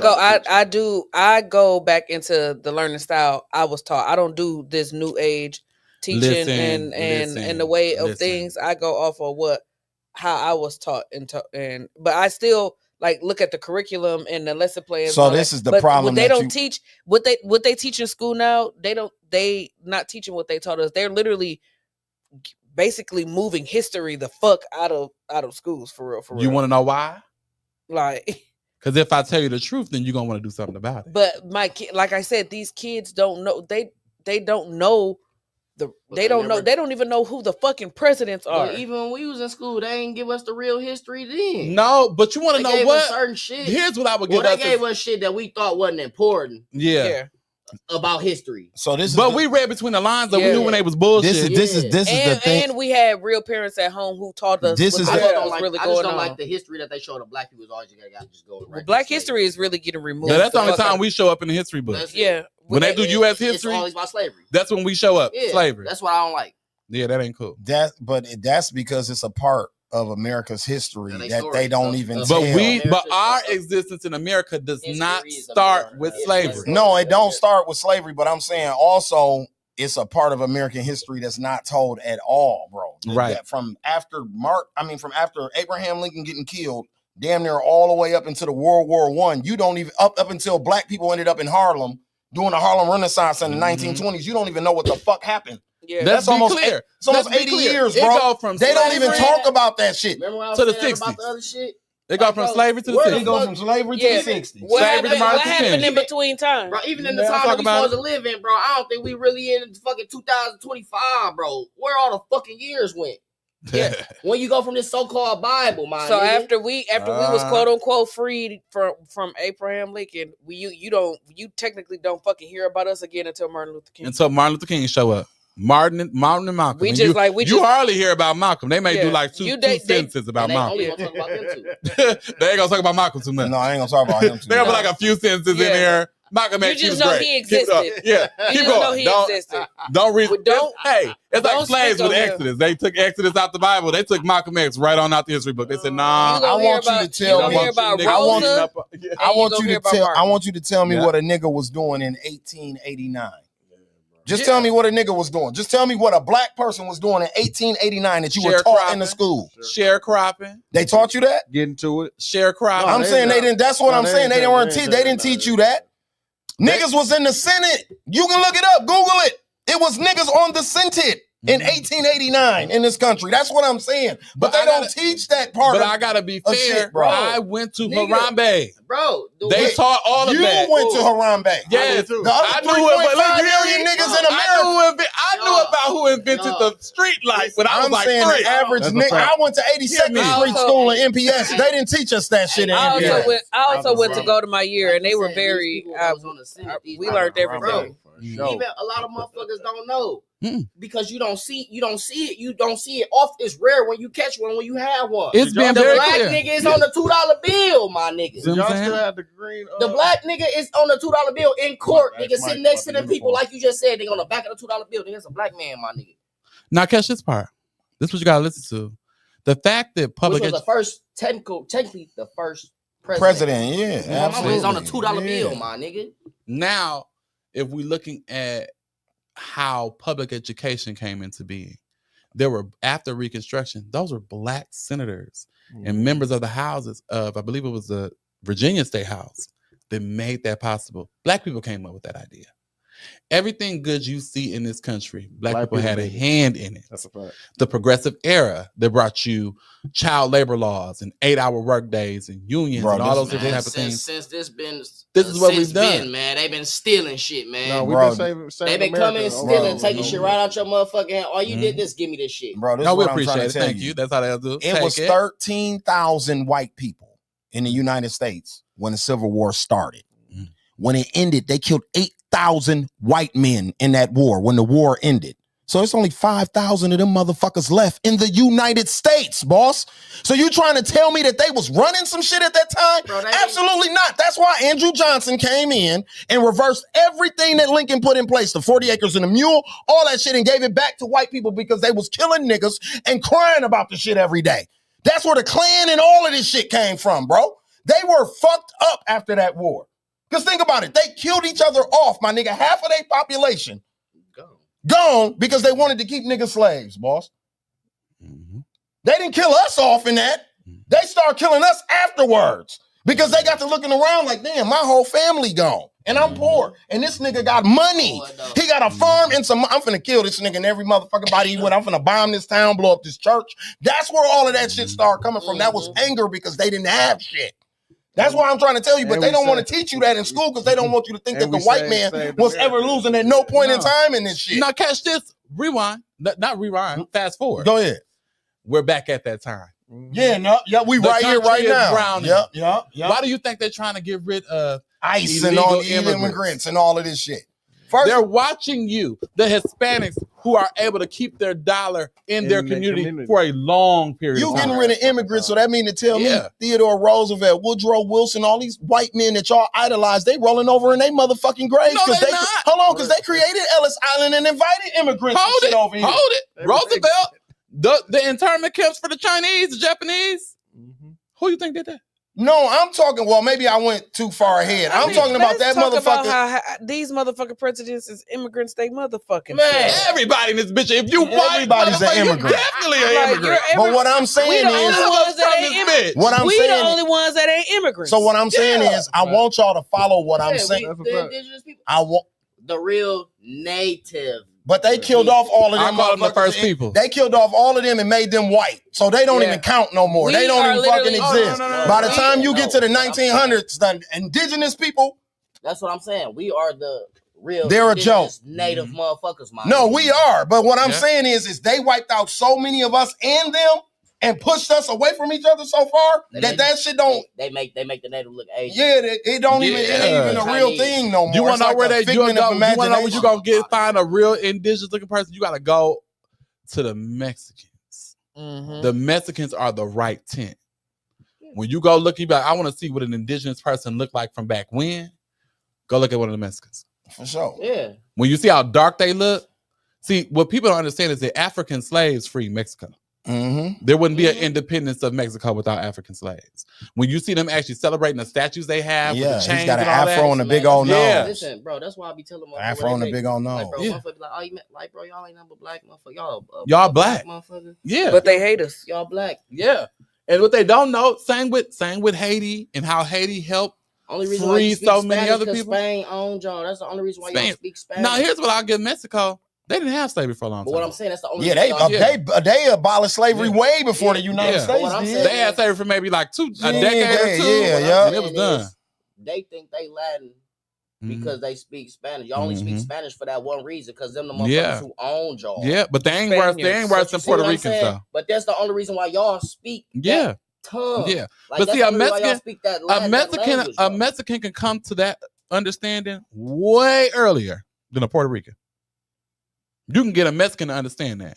Now, when you're talking to a Cuban, a Puerto Rican, give me another one, Venezuelan, Honduran, Dominican black. When you talk about all them other people, they forget. They get here and they think they white. And probably in their country, they are white. But what I'm trying to show y'all, bro, follow me. They killed off all the white men in the Civil War. Now you get to the early 1900s. Now this is where you get the Irish and Italians and all these motherfuckers coming in this country on these boats. That's how you get the mob and all these people showing up in these cities, right? Cosa Nostra. Think about it. Why are they doing that? to repopulate the white population in this Yeah, country, they boss. look like them. Thank And you. they not even fucking Thank white. you. They didn't immigrate no niggas from Africa here. Wasn't no whole bunch of boats with no niggas from Africa coming here. It was a bunch of Europeans coming to this motherfucker. And you know what to they repopulate their population, and you know what bro. they said when they brought them over here? You're gonna hate those niggers. Yeah, that's what they told them soon as they got here. Don't like You're the gonna niggas. hate those niggers. But here's the thing, though. They call Italians Guinea. Yeah. They talked about the Asians. See, we can't forget history. And okay? let's talk about everybody. the was, Irish is way poor than us. What I'm saying is everybody experienced racism, Mike, to your point. Yeah. But outside of homosexuals and maybe black people, I don't think nobody experienced worse hate in the United States than those two people. I'll give it. Okay. You get what I'm saying? Okay. Like Asians went through, but wasn't no Asians hanging from no motherfucking trees. No goddamn where. You see what I'm saying? They were, but I get your point. Bro. I get your point. They were. Bro, but we got to be fair. They were. Bro, but I get your point. 1900 to 1970, my nigga, they killed 1 million black men in lynchings, my nigga. They didn't kill 1 million Asians. And they still that's why I said I get your point. They still hanging niggas. They just found a nigga a couple years ago hanging from a tree in Texas. Yes. I'm gonna say they still is. Yes, but they had concentration. Still around, and I feel you, bro. They're the biggest organization. They never been here with a RICO, nigga. True. They have that, but the Asians also got bailouts. They people got money from the Okinawa getting bombed and all that type of shit. Yeah. They can own a corner store in my neighborhood and don't pay taxes and all that type of shit. But they were. But that's the same thing. So you start putting that bitch, then you gonna steal something. What I'm saying is there is a period of American history, and I believe it's with the building of the railroads, if I'm not mistaken, where Chinese and Japanese people were rounded up, same as we see the Hispanics being rounded up now. They were rounded up like that and put in what we would call internment camps. Shit, they right here in round America. us up, we just go to prison. Right. Well, they round us up. You know, we just go they say capture. Yeah. Look, they say capture when they come get a second shot. Prison is a concentration camp. It is. Yeah. They say capture, right? But the most of what I'm putting out to say is each group, I believe, has had their turn. Our turn has been going on a lot longer. And I think ours is a little more brutal. Yeah. And that's because how much they feared us. I mean, like when you fear something, even the Holocaust, like that was brutal, but it ain't nothing compared to what we went through. Well, the reason I don't even want to compare the two because they're different. But what I will say is that ours took up a longer amount of time. I mean, it's still going on, and still going on. And number two, is like you can't compare the two. You're literally stealing people from their country, bringing them over. They're dying on their way. Okay, so you didn't kill them before they got there because you probably didn't have to kill a few because they didn't want to get on the boat. Then you got some few done died while they on the boat. Then you get to the new country, you're gonna probably have to kill another few because they probably like, oh Lord, where we at? So you can kill some of them. They finally get in, and then you get them into slavery. See what I'm saying? So no, you can't compare the two. The Holocaust, because at least you can say a German was doing that to a German, Jewish or not, German to German. German, exactly. You see what I'm saying? But they weren't German. Danish people are not German. We talking about the Holocaust. Yeah, they was doing it against with Denmark, and them they are Danish. They're not German. We talking about the Jewish people within Germany. Whole time when they showed what Hitler was talking but they about, was doing it in Denmark. He was against everything. Yeah, but we talking about where it originated. Okay, I'm like, yeah. Yeah, Hitler wasn't our enemy, bro. On my life, he was going against. Yeah, they don't teach us that, but I mean, they taught us that we just was supposed to hate Hitler in school. Hitler wasn't our enemy. They ain't telling the reason why he was doing that shit. But we really not supposed to hate Hitler, regardless of his reasoning. What Hitler did was crazy. Oh yeah, what he did was absolutely insane. I wanna also point out the fact that while Hitler may have acquiesced to those things, they really weren't Hitler's ideas. Okay, they were actually, as a more sinister dude that was a part of he was in charge of like the interior or Jewish people and put over them, and he came up with these ideas and different things like that. But Hitler did, I would say he endorsed it because you can't do something. You the leader. You can't do it without he endorsing it. Was he black? I don't think he was black. I think he was German. No, he was German. But the thing about all of that is to say, and I remember saying I'm talking about Hitler. But I remember saying this when we talked about Israel. Two things can be true at the same time. What Hitler did was fucked up, but Jewish people, absolutely. You're not going to tell me that Zionists just showed up in Israel and all of y'all are supposed to be from Germany and all these other places. Right? I already told you that was man-made, bro. I already knew Israel is that's yeah, we know it's that man-made, but I wanna. No, I'm saying they literally picked up people and put them there. Like that ain't them people ain't. That's like North America. But what Hitler was accusing them of, now catch this, Hitler was accusing Jewish people of attempting to take over the country, of controlling the country, being oligarchs. Because they had the banks. The banks, the money, all of that. Now, what did those same people who were accused of this go do in Palestine? The same shit. The same shit he was accusing them of. Question. So was Hitler lying? Was Jesus lying? Hey. Come on now. What we gonna say? Was Jesus lying? We always get back to Jesus. Why is Jesus always catching strays here? I'm not giving him a stray. I'm just saying they put the king of the Jews thing on his head and all of that. Like, you get what I'm saying? They did my man bogus. Yeah. Like, they record ain't clean. That's all I'm saying. They don't got the most squeaky clean record. Since before then. Yeah, like they did my man wrong. So if we come full circle, right? Jewish people are in our realm of the world, they're usually what color? White. Okay. So you have Golda Meir who uses her, sorry, I know that's just cool.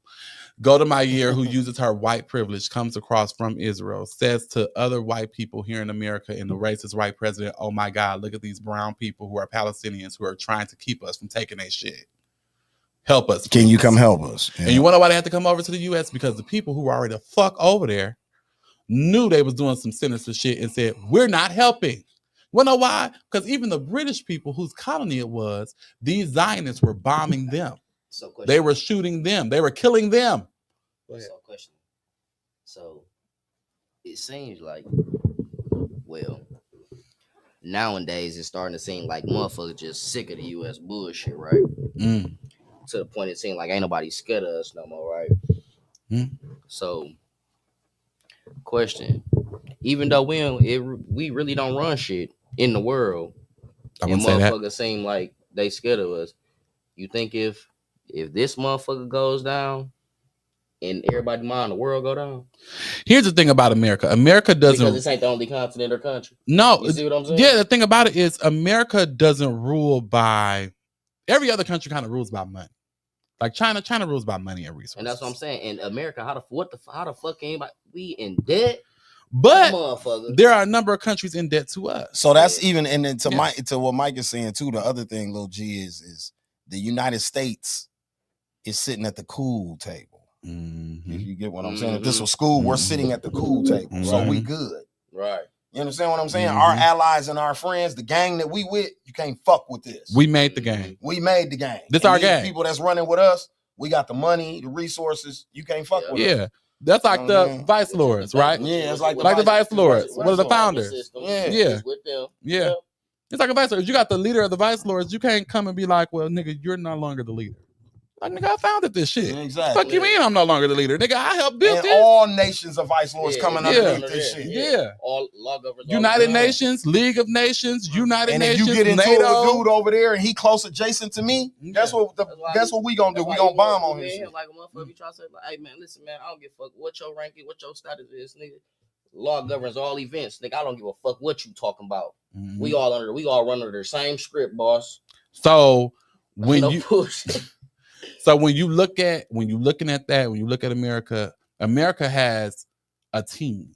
It ain't just like, oh, America, we the strongest. It's they literally have treaties with other strong nations who are nuclear powers that says if anybody attacks you, we gonna come attack them. So what we did years ago is we put bases in all of these places, right? So then, like I said, if one of my homies got a problem, I'm already boots on the ground for you, gang. Just give me some money, right? So I can give it to my troops, even though I ain't been to do that for real, but just give me some money, right? I'm going to take care of this because really our military is like that. So most motherfuckers, 9 out of 10 motherfuckers, not just that, but 9 out of 10 motherfuckers can't really fuck with us. You see what I'm saying? Like if we in Palestine, they military can't fuck with you. Get what I'm saying? Like them little countries like that. But that's not only. See, it gets even more sinister. It gets even crazier. Say you're a country, you Haiti. Say you Haiti, because this happened for real. They still don't they? They in debt. Yeah, but for life. We'll talk about that for life. Yeah, they can figure that out a little bit. They need to figure it out even more. Yeah, and we helped them get finesse too. Oh, absolutely. Yeah, Statue of Liberty and all that. But that's okay. Yeah. So then you have Haiti. Haiti says, okay, I want to be free from France, right? Because you got the U.S. as senator. The U.S. when Haiti voted in a president that was going to do things for them, the U.S. had that president usurped. They've done it in a number of countries. They do it all. They either have them if it's somebody that they don't like, not that the people don't like, that they don't like. Libya, Gaddafi. They didn't like Gaddafi, had him assassinated. They didn't like what was my man down in South but America? when they voted for him and to come and progress Haiti, and he was a president they really liked, that man had to flee his own country because they were trying to have him overthrown. A coup America sponsored. When you hear them say, oh, America gave this group of rebels weapons, they're not lying. They really do be doing stuff like that. You know why? Because I want to overthrow your government without me having to send my military. That was the whole Rick Ross, Oliver North, Iran-Contra thing in the 80s and shit. Is that the president that was in power in Colombia or whatever at that time with Pablo Escobar and them, he was blocking shit. So what the United States did is we came in and got his ass the fuck up out of there so we could get the pipeline of cocaine to keep the shit moving. So that's what we do. You see what I'm saying? Yeah. We show up and we apply that type of pressure. You got something I want, I'm here to take it. Suge Knight, we bullies. Cuba wouldn't let it happen. Yeah, because we're sitting at the cool table. You see what I'm saying? Like, you motherfuckers ain't coming. But Cuba also had Russian backing. Russian backing. When you said a Cuban Missile Crisis, that's what that was. That was the Russia wanting to put a base. So us and on Cuba. So that if we got slick with them, they had something pointing at us. Did anything, they had missiles that were able to hit the United States. That's what caused the Cuban Missile Crisis. Yeah. So when you're looking at these different smaller countries like Cuba, ain't got Cuba no more? U.S. never had. We never had Cuba. So what was going on when Obama was in the motherfucking what's the name when he went down there and they put all these motherfucking U.S. flags and Cuban motherfucking to connect the two because we had cut off everything, all diplomatic ties. Before that, we wasn't fucking with them. That's at when all. they got Americanized like that. They didn't even have like you couldn't even use like telephones over there. Nothing over there. Like that. No. When Obama was in office, we didn't take it over. There were it no was just flights. the first time that we had been there since the Cuban Missile. We Crisis. opened up relations with Cuba. Yeah, like they didn't even have. They still got. They don't even got no new cars down there. They still got all them old looking ass. But you want to know? Miami Vice ass. But that's because I would rather live like that. That was the last cars they kind of had there. This car is like Cuba is a place like that. When you're over in Africa, it's places like that where older cars are new cars to them. Like if your car got 75,000 miles on it, that's a new car type shit. Feel what I'm saying? So that's what they don't have that open trade with everybody. I'm saying they cars down there look like them old benches ass cars that. Yeah, that's all they can get. Yeah, but that's all they can get. They don't have factories building brand new shit. Yeah. It's only one country they get cars from, and I forgot what country that is, but it's only one country they're able to get cars from, and that's why the cars are so old because that shit bringing it into Cuba is so expensive. Yeah, so it's crazy, bro. Extremely. They're actually just now getting up on modern times in Cuba. It's a little bit. Yeah, but they got a big brother. That's why.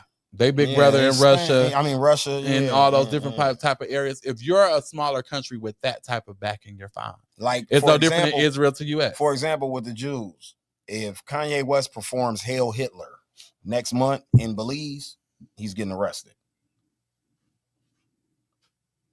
Why would he do that anyway? That's his song. But why would he go over there and want to perform that knowing that it's Kanye? It's his song. Look, it's Kanye. Why does he even have it? That's the words I real question. Like, why do you even have the song? But I'm just showing you the power of the Jews. Why is he even booked over there? Exactly. Knowing he gonna perform it. That's just like niggas book Kendrick Lamar knowing he gonna perform that shit about Drake, knowing he was gonna perform that shit. Y'all knew he was gonna perform that shit on the biggest motherfucking stage. I'm just showing you the power of the Jews. You see what I'm saying? Like Kanye West gonna say 1,000 niggas at that concert. He ain't gonna get arrested. But say Hail Hitler or talk about the Jews, he's getting arrested. So I'm just showing you the power of the Jews. There's certain things you can't say in Germany about the Holocaust without being arrested. Certain things you can't say. And that's why everybody be like, oh, in America, we have freedom of speech. Freedom of speech is supposed to be about you being able to speak against the government. But you don't got freedom of speech. No, you don't got freedom of speech. But the thing, certain shit your ass going to jail. As you should. Certain shit you should go to jail for. I'm sorry. Certain shit, when you incite certain shit, you should. Absolutely. Yeah. If you incite or you encourage somebody to go kill another person, you absolutely need to go to jail. absolutely you need to be charged that. If you encourage a crazy motherfucker, I mean, Trump encouraged January 6th. That's why we want him to go to jail and get in trouble for that. And I also want him to pay for it too. Yeah, and I want him to pay for it too. Yeah, but the thing about it is, he just freed all them motherfuckers. Yeah, he just let all them niggas out. 70 motherfuckers in the middle of the night. And Rudy Giuliani was the star motherfucker. 76 motherfuckers at 3 in the morning. Hey, he got so deep, not knowing what's going on. It got so deep. Out of jail. Yep, it got so deep. He pardoned George Santos. Yep. Well, it's getting so deep. They talking about is he gonna do it for Diddy, nigga? He can have it. It's to the point though. Black people are going to have to stop being okay with the status quo. Our politics can't be status quo no more. We can't even be Dr. Martin Luther King. No, we got to come out the gate, Malcolm X. Man, our people is okay with bare minimum. Yep. You can deserve better. And we so assimilated in the white culture, bro. It's like it's damn near like we don't even like our culture. That's why I was asking the baddies question. Like, I know how much we love it and shit, but I'm being honest, and that's why I didn't just want to judge baddies. That's why I talked about hip hop too, and other facets of entertainment that done went all the way down the damn toilet, bro. I know, like, people be getting tired of it, but it's so fucked up that the world we live in, bro. You got to talk about that type of shit, bro. Like, a motherfucker be like, man, y'all black people always try to blame on the white motherfuckers. But shit, how the world set up, bro. Yeah, don't get me wrong, we fucked up too. But some of the systems is in place for motherfuckers to fail. Not even just black people though. Just impoverished, bro. Yeah, that's what like I'm trying. What I'm trying to tell you, bro. I keep going back. I keep going back to the worst time period for a white man in the United States, boss. That was the Civil War, bro. Them white farmers and shit down there. If you lost your slave, what were you, Mike? Broke and homeless, bro. Your only value, bro, was the slave, bro. Your house didn't even call them big plantation houses didn't even mean nothing, bro. You don't got a slave. You're poor. You want us. You're poor. You ain't no different because you don't know. What you have to understand is that the founding of this country, every white man couldn't vote. Thank you. There were actually rebellions against the early start of this country because every man could not vote. That's where you get the Yankee and the Southerner. They thought the hunky up here was uppity. You see what I'm saying? He thought he was better than me because I got my farm and my niggers and shit.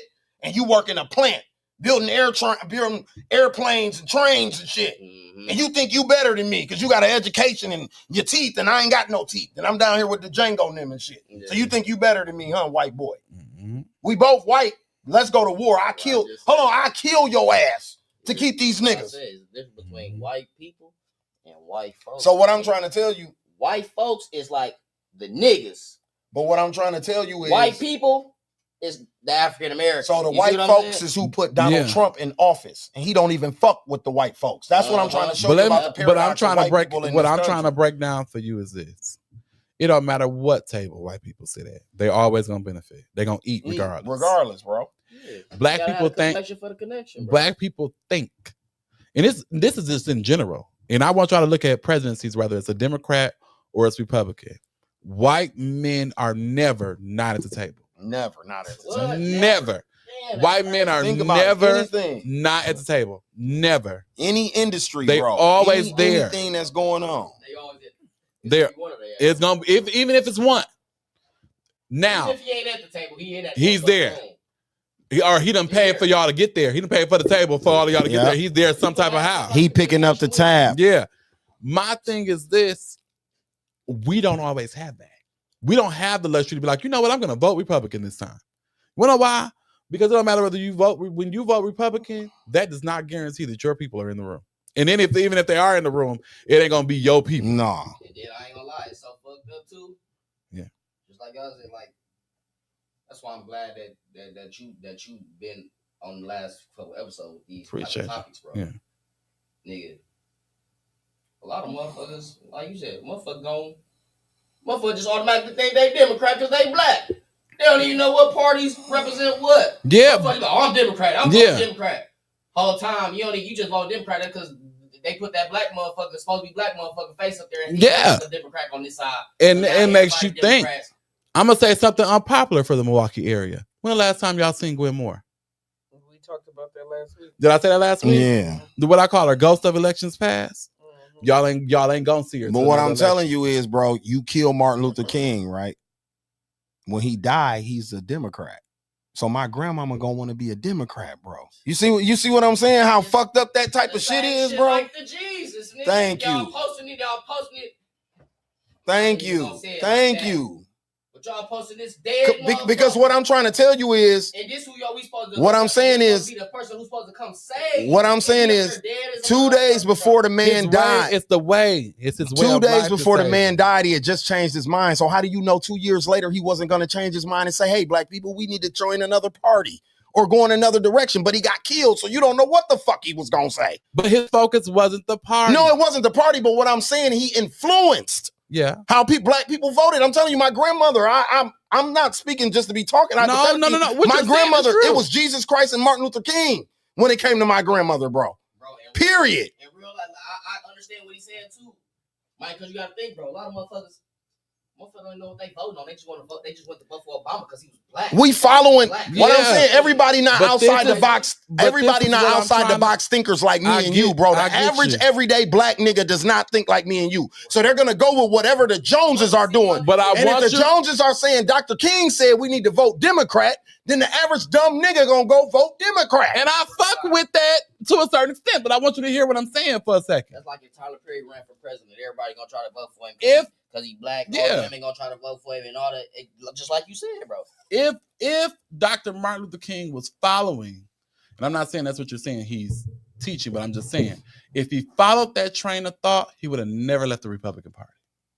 You understand what I'm saying? Because when we started out in this political arena, we started out Republican. But I thought it was his relationship with Kennedy that swayed him. It was the thing that swayed him the most was because of the actual nominee that the Republicans chose. He was a racist. I think it was like Bull Connor or something like that. Yeah, it was Bull Connor. Yes. When they chose him, Dr. King had to make a decision. So that's what I'm saying. What I'm saying is we've been stuck in this pattern of being Democrat. And I've heard you say this. I've heard D.L. Hughley say this. I've heard a lot of people, David Banner, say this. Black people have to choose their party every term, bro. We can't just stick with the same party because every time the Democrats ain't talking what we want to hear. And what I feel like is we have to vote for whoever got our best interests in mind, bro. I don't give a fuck if they black, green, purple, whatever they is. If you are aligned with what we're aligned with, then that's who we should be supporting. But see, here's the problem. Black people don't show up with a demand. See, here's the difference. LGBT community. See, King had a demand. That's the difference, is what I'm saying. And that's the difference. Exactly. So when King picked the Democratic Party, when he picked Kennedy, it's when he knew he could pick on Lyndon Johnson. Yeah, exactly. He picked on Lyndon Johnson because Lyndon Johnson was the vice president. He said, "Nigga, we got you in office, motherfucker, exactly. Whether you like it or not." The South put you there. The South did that. Yeah, you black and white. Yeah, black and white, and that's the reason you here. And we'll fuck with you. But you gotta keep doing this. Doing what Kennedy was trying to do. What Lyndon Johnson said to him wasn't, "I won't do it." Lyndon Johnson said, "Make me." Yeah, make me do it. Make me do it. Make it popular so that I can do it. I don't have no choice but I don't have no choice. Yeah. So make what you want popular. See, we have a Democratic Party where we make shit popular, they still go fuck you. We have 8 senators that literally the majority of this country is saying, fight. Mm-hmm. They look back and said, no. We're gonna give them what they want. See, that's the difference. So when we come and we see who's not in line, then we need to be able to tuck their coat and say, hey, bitch. That's because motherfuckers ain't dying. What you doing? That's something I said last time. Because motherfuckers ain't dying for it, bro. Yeah. That's why. Ain't nobody died, nigga. Ain't nobody died. Ain't nobody of importance died. Yeah. That's horrible. But wait a minute, it's fucked up when you gotta think about it like that, bro. But it's true though, bro. Ain't nobody in the importance died. Yeah, them other motherfuckers that died, them motherfuckers marched, them motherfuckers bombed, them motherfuckers did all this shit. But they was little poop putt niggas, bro. They was regular motherfuckers, bro. It wasn't motherfuckers who had a voice and they could have 1,000 motherfuckers behind them, bro.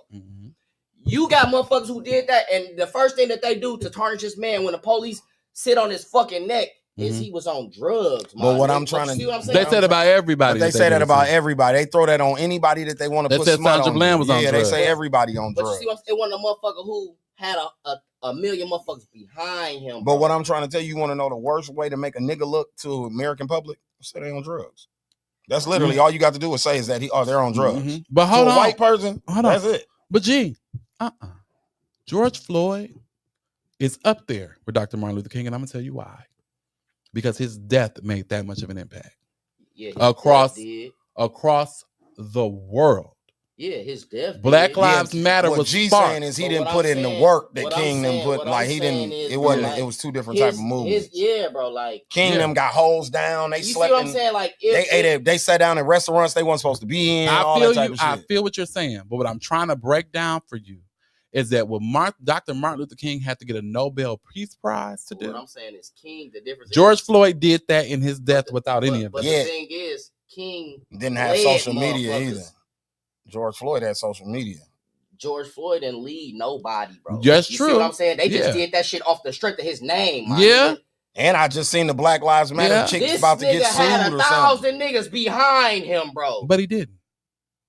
This is why I want to break. See, because we give this look to civil rights like it was so flowery. Yeah, the look of it. The look of it. But it was 1,000 motherfuckers behind him that believe in his word. But to be honest with you, the civil rights movement was really based on jobs, bro. People wanted employment opportunities, which was why Jimmy Hoffa was he was fighting with mostly unions and to help people get jobs and shit and their rights. He was fighting for the rights of workers. So that's why the civil rights movement even went to another level. Like black people was doing their thing, white college students was doing their thing, but once we brought in the unions, because now you bringing in the mob, you bringing in the money, you bringing in the money. That's when his shit went to another level, and that's why he had to go. Yeah. They didn't kill him for what he was trying to do for black people. But then think about it though. You seen Jimmy Hoffa? He's working with my people. I know. Everybody that was working there, you don't really see him. They whacked him, and or the they ones gone. you do see cooperate. Yep. Because they say J.C. Jackson cooperate. Yep. Right. Now, what I'm breaking down for you is Hosea Williams was kicked out of the NAACP. Dr. Martin Luther King was kicked out of the NAACP. I can keep naming. Yeah, Stokely Carmichael. All of these people had to go start. That's how the Southern Christian Leadership Conference started. That's how the SNCC, the Student Nonviolence Coordinating Committee, that was. Yeah, that's Stokely Carmichael. Yeah. So those type of organizations had to be started because they couldn't get the establishment to do what the fuck they were supposed to do. Not just these two organizations, not just the NAACP and the Urban League, all these different areas. You have the COGIC. COGIC existed. No. National Baptist Convention USA Incorporated. They existed. They weren't a part of it either. So this is where I've always point out to people, there were a number of niggas that did not support the civil rights movement. That was anti-King. Yes, especially the black establishment. Then you also got to think about the brothers. Muslim brothers wasn't fucking with what Dr. King was talking about. For real. Not for real. So that's a whole nother sector of niggas that ain't on what he on. You talking about nonviolence, nigga? We gonna kill these hunkies. Fuck what dog talking about. But what they understood, what them two niggas understood, Dr. King and Malcolm X, is that while we can't be pictured together, what you do is important and what I do is important. At the end of the day, they all look at us the same anyway. Yeah, but in reality, what he's speaking on, the rest of the party didn't look at Dr. King that way. Malcolm X, who was an outside thinker and very intelligent, he looked at King that way. But the rest of them Muslim niggas didn't look at Dr. King that way. But it was because he went to Mecca. It was he was pilgrimage to Mecca. And when he saw all of those people praying together, fucked him up. But the buddy them, Elijah Muhammad them, fuck Dr. King. You understand what I'm saying? It wasn't even just fuck Dr. King. Don't talk about it at all. Don't talk about civil rights, period. That's why I be saying, bro, like, even when it comes to Muslims, bro, all Muslims, we are not the same, bro. True. We are all not the same. Everybody not Shoni. Everybody is not the same Muslim, bro. True. I'm Moorish American, bro. Muslim, original. I'm Moorish American, bro. I'm not the Muslim that y'all be seeing where y'all think the motherfuckers blowing up shit and shit like that, bro. Like, it ain't what everybody thinks. But the fact that you have to defend that is a racist narrative. You understand what I'm saying? Yep. That's not something you have to explain to me at all. That's something that you have to explain to somebody who's accepted a racist narrative. Exactly. You see what I'm saying? They have to break it down. We're all not the same. It's like you having to be black, go tell white people, we're all not the same. How do you feel saying that? Because I feel like a dummy having to tell you all black people aren't the same.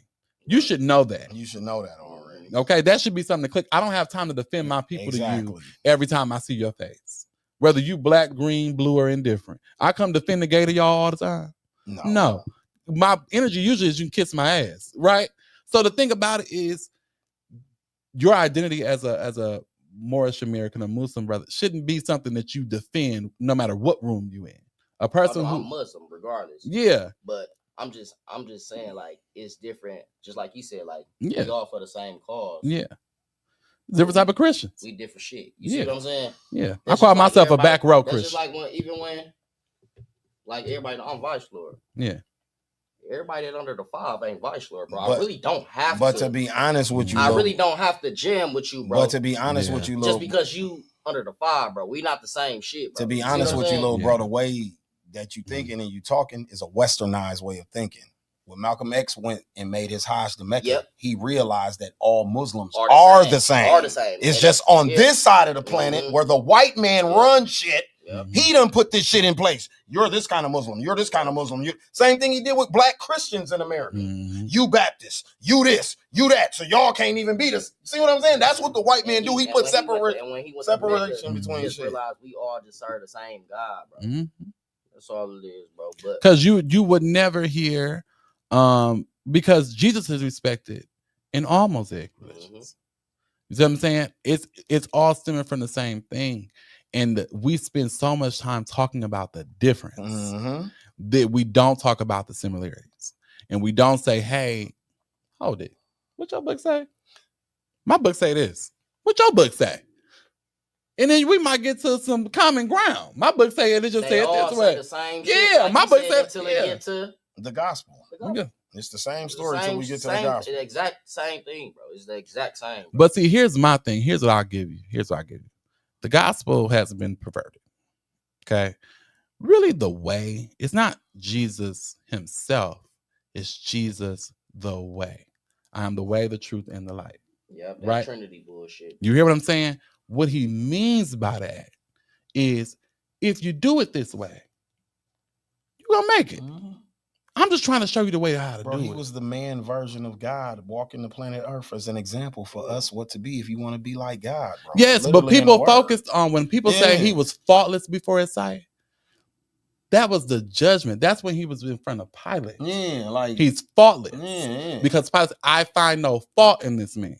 Y'all made that the man was on earth and nothing ever happened. He never did nothing. He was just a perfect man. It was nothing like that. Exactly. He was right. No, it meant he still had to learn. He still had to go through everything that everybody else went through. He still got all of those things. So when he said he was faultless before his sight, it meant when they killed him, he didn't do anything wrong. And that's why he was questioning God. He was a martyr. But what I'm saying, the motherfucker make it seem like he just knew everything that God was. He asked him on the thing, why did you forsake me? Why have you forsaken me? You see what I'm saying? Y'all, they make it seem like he just knew everything. He knew everything that he was thinking. He knew this and he knew this. No, and he, that's you not reading. You're not reading people ain't reading their words. You're not reading really right. the word, the same thing I said about the Christians. If you really know the word on his whole journey, motherfuckers say they Christian and don't even know what's in that. On his whole journey, he questioned God through the entire process. He was in the Garden of Gethsemane. Yeah. They say he was praying so long. Yeah, exactly. He was praying so long. Father, take this cup away from me. What that meant is, I'm on the run. Please, Lord. Please, Father, get me out of this. Y'all go back to the church and say he knew his mission of what God was set before him. And thank you, bro. Blah, blah, blah, blah, blah. No, Hold that's it. some shit that they added to. That's some shit they added to the story. That's some shit they added to the story to make the story sound. Yes. Cool. So if you're not telling people, hey, he's on the run from the authorities at this point, he knows that they are looking for him. He has very clear understanding that when they get a hold to him, and he know he ain't going to jail. Yes, he knows. The ultimate, yes, the ultimate end coming, man. Yes, I'm on the run because like, I don't mind going to jail if I'm trying to get my daddy word. I don't give a fuck, nigga. I'm gonna do all this to get his word. But I know you motherfuckers coming to kill me. But listen, this is what he says. I'm coming like a thief in the night. That was not meaning he came into this world for the Pharisees to know where he was at and what he was doing. Like a thief in the night, you sneak. Yes, when the multitude came, my nigga. You gotta think I'm coming like a thief in the night. What that means is by the time my mission is over, I'm gone. You wouldn't even know I did it. No bullshit. By the time you wake up, I'm done. By the time you kill me, you're gonna think you squashed me, but really it's gonna elevate me. Martyr. You know what I'm saying? Yeah. That's the mission. That's the spirit. The thing of where they say, well, his spirit is living and he's coming back again. It's supposed to be in you, dummy. Exactly. Yeah, exactly. Y'all think this nigga coming down, he about to take that motherfucker head. It's you're supposed to personify him. That's your whole conscience. So that he comes back again. That's what that is. He's supposed to come back again in you. Because he's the consciousness. Because he's your... Thank you. Your whole world is crashing when he come back because your whole mindset is blown into shit. And so what it's supposed to mean when you read the book of Revelations, okay? That people don't... But you read the book of Revelations and it's talking about the different horses and all those different type of things. Those are symbolic. It's to show you of the different countries. Think about this. Revelations has happened more than once. Mm-hmm. Okay. You can put Revelations to the falling of Rome. Yep. You could put Revelations to the falling of any other great organism, another great country or world, right? Take a look at America. Famine. SNAP benefits wasn't just ended a little bit ago. The riots, the country burned. Riots. So countries that you thought were good. Now you're starting to find. They said fire and brimstone. Fire and brimstone. Heat, hell, global warming. Come on. Y'all pay attention. It's in front of your face. Just like how they made it seem like Jesus was in the cloud and one of them fucking states and on like get the fuck. So the Bible is basic instructions before leaving Earth, right? Before they pervert it and do what they do to it. But we got to be careful because the Bible is justified just like Christianity is. That's why I said before they perverted it. The pure intention of the Bible is these are your basic instructions before you leave Earth. But that wasn't the intention. No. The intention of the Bible was to control the people. No, the intention of I'm saying the original Bible before it got perverted. The thought in of Ethiopia. Ethiopia. So I'm talking Quran, I'm talking Torah, all of those were written as basic instructions for you to do these things if you want to join this person in the afterlife, right? Yeah. These things that are in here, you need to do this shit. What they did is they perverted it and changed it. But I keep telling you, that's westernized shit. Because when you go over there, it's not the same conversation at all. Even in Europe. Even in Europe, it's a different conversation. Museums, they show black people. Yeah. But they pray to black Jesuses and all that shit. In the Vatican. It's black. Yeah, exactly. But the thing about it is, and what we really have to pay attention to is the fact that in that older Christianity prior to Emperor Constantine and the Council of Bishops, right? There was no you couldn't read it, book. There was no defined book for Christianity. You read whatever was inspired by God, and then you knew what to measure that up to. There is a biblical constitution. Jesus gives it to you. Love God, treat your neighbor as you would treat yourself. That's it. Those two. Hang all the laws and the prophets. But the whole thing is, even when they talk about Revelation, like you just said, when they talk about the colors coming back, this ain't nothing but the same. If you look at them colors of them motherfuckers, they saying on them horses, they gonna be what, white, red, green, all this little shit. Them the same original colors of the first motherfucking countries that it was, bro. The same motherfucking colors, bro. It's them countries. And so look at their countries, my nigga. Them are them same places that Jesus stepped foot in, my nigga. That's coming back for your ass, bro. Yeah. So when you look at that, what he meant, same ones that's in trouble now. What he was meaning to say is that the mindset of this multitude of people that are following me are going to live by my way, and they are going to be the salt of the earth that are going to correct the corruption that you all are doing around here. I'm going to rattle the church. I'm going to rattle the synagogues because they're going to, and they did. After he died, they changed their way of teaching. This is the thing of what he was really saying, but the Bible misses it completely. Not the Bible, people miss it completely because of the way that the Bible has been perverted. So what we've now come back with is an institutionalized religion, which is what he was trying to break. Church is the Antichrist. Mic drop. It is. And on that note, dudes, we can run man video before we get out of here. Yeah, we're gonna play man. Exactly. Exactly. Talking about Jesus and then it's about well, praise the Lord. Yeah. Still gotta get my pop it in, make it roll. Let me see you stop, go, throw it in the circle, work the flow. Let me see you touch. Hey, non-basic bitch tryna see if you eye. A cute bitch tryna see if you vibe. Hey, she fuck a rich niggas cause she know we brought the bag. Hey, freak bitch, shake that ass, let me grind. Hey, super freak bitch, she is super freak bitch. Super freak bitch, she is freak bitch, bye bitch, freak bitch, bye bitch, freak bitch, bye bitch, freak bitch, bye bitch. Hey, I like the way they really do that. Every time I'm on the stage, bitches grab it thick, they be like, who that? Hey, pop it in the circle on your knees. Show these bitches in the club, you a real bad bitch, I think they knew that. Hey, her coochie pink, her booty hole looking brown. Hey, that bitch, she got that wet, up and down. Hey, she a freak, hey, she a bad. Hey, I like the way she pop that pussy to the ground. Hey, pop it, hey, roll, let me see you stop, go, throw it in the circle, work the flow. Let me see you touch, hey, non-basic bitch tryna see if you eye, a cute bitch tryna see if you vibe. She fuck a rich niggas cause she know we brought the bag. Hey, freak bitch, shake that ass, let me grab. Freak bitch, bad bitch, freak bitch, bad bitch, freak bitch, bad bitch, freak bitch, bad bitch. Hey, I like the way she move that thing like a surfboard, bad bitch, shaking as a titty, make it work for it. Hey, hey, hey, hey, hey, hey, hey, hey.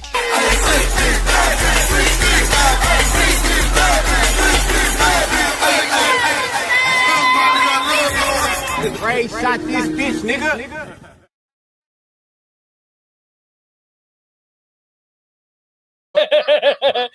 Somebody gonna be saved. Somebody gonna be saved at the end of this motherfucker. And on that note, this was episode 228 of the Slick Talk with Scalez podcast. That ass. Shout out to the homie Man with that joint pop that. Tap into that. Crazy. Well, I like that.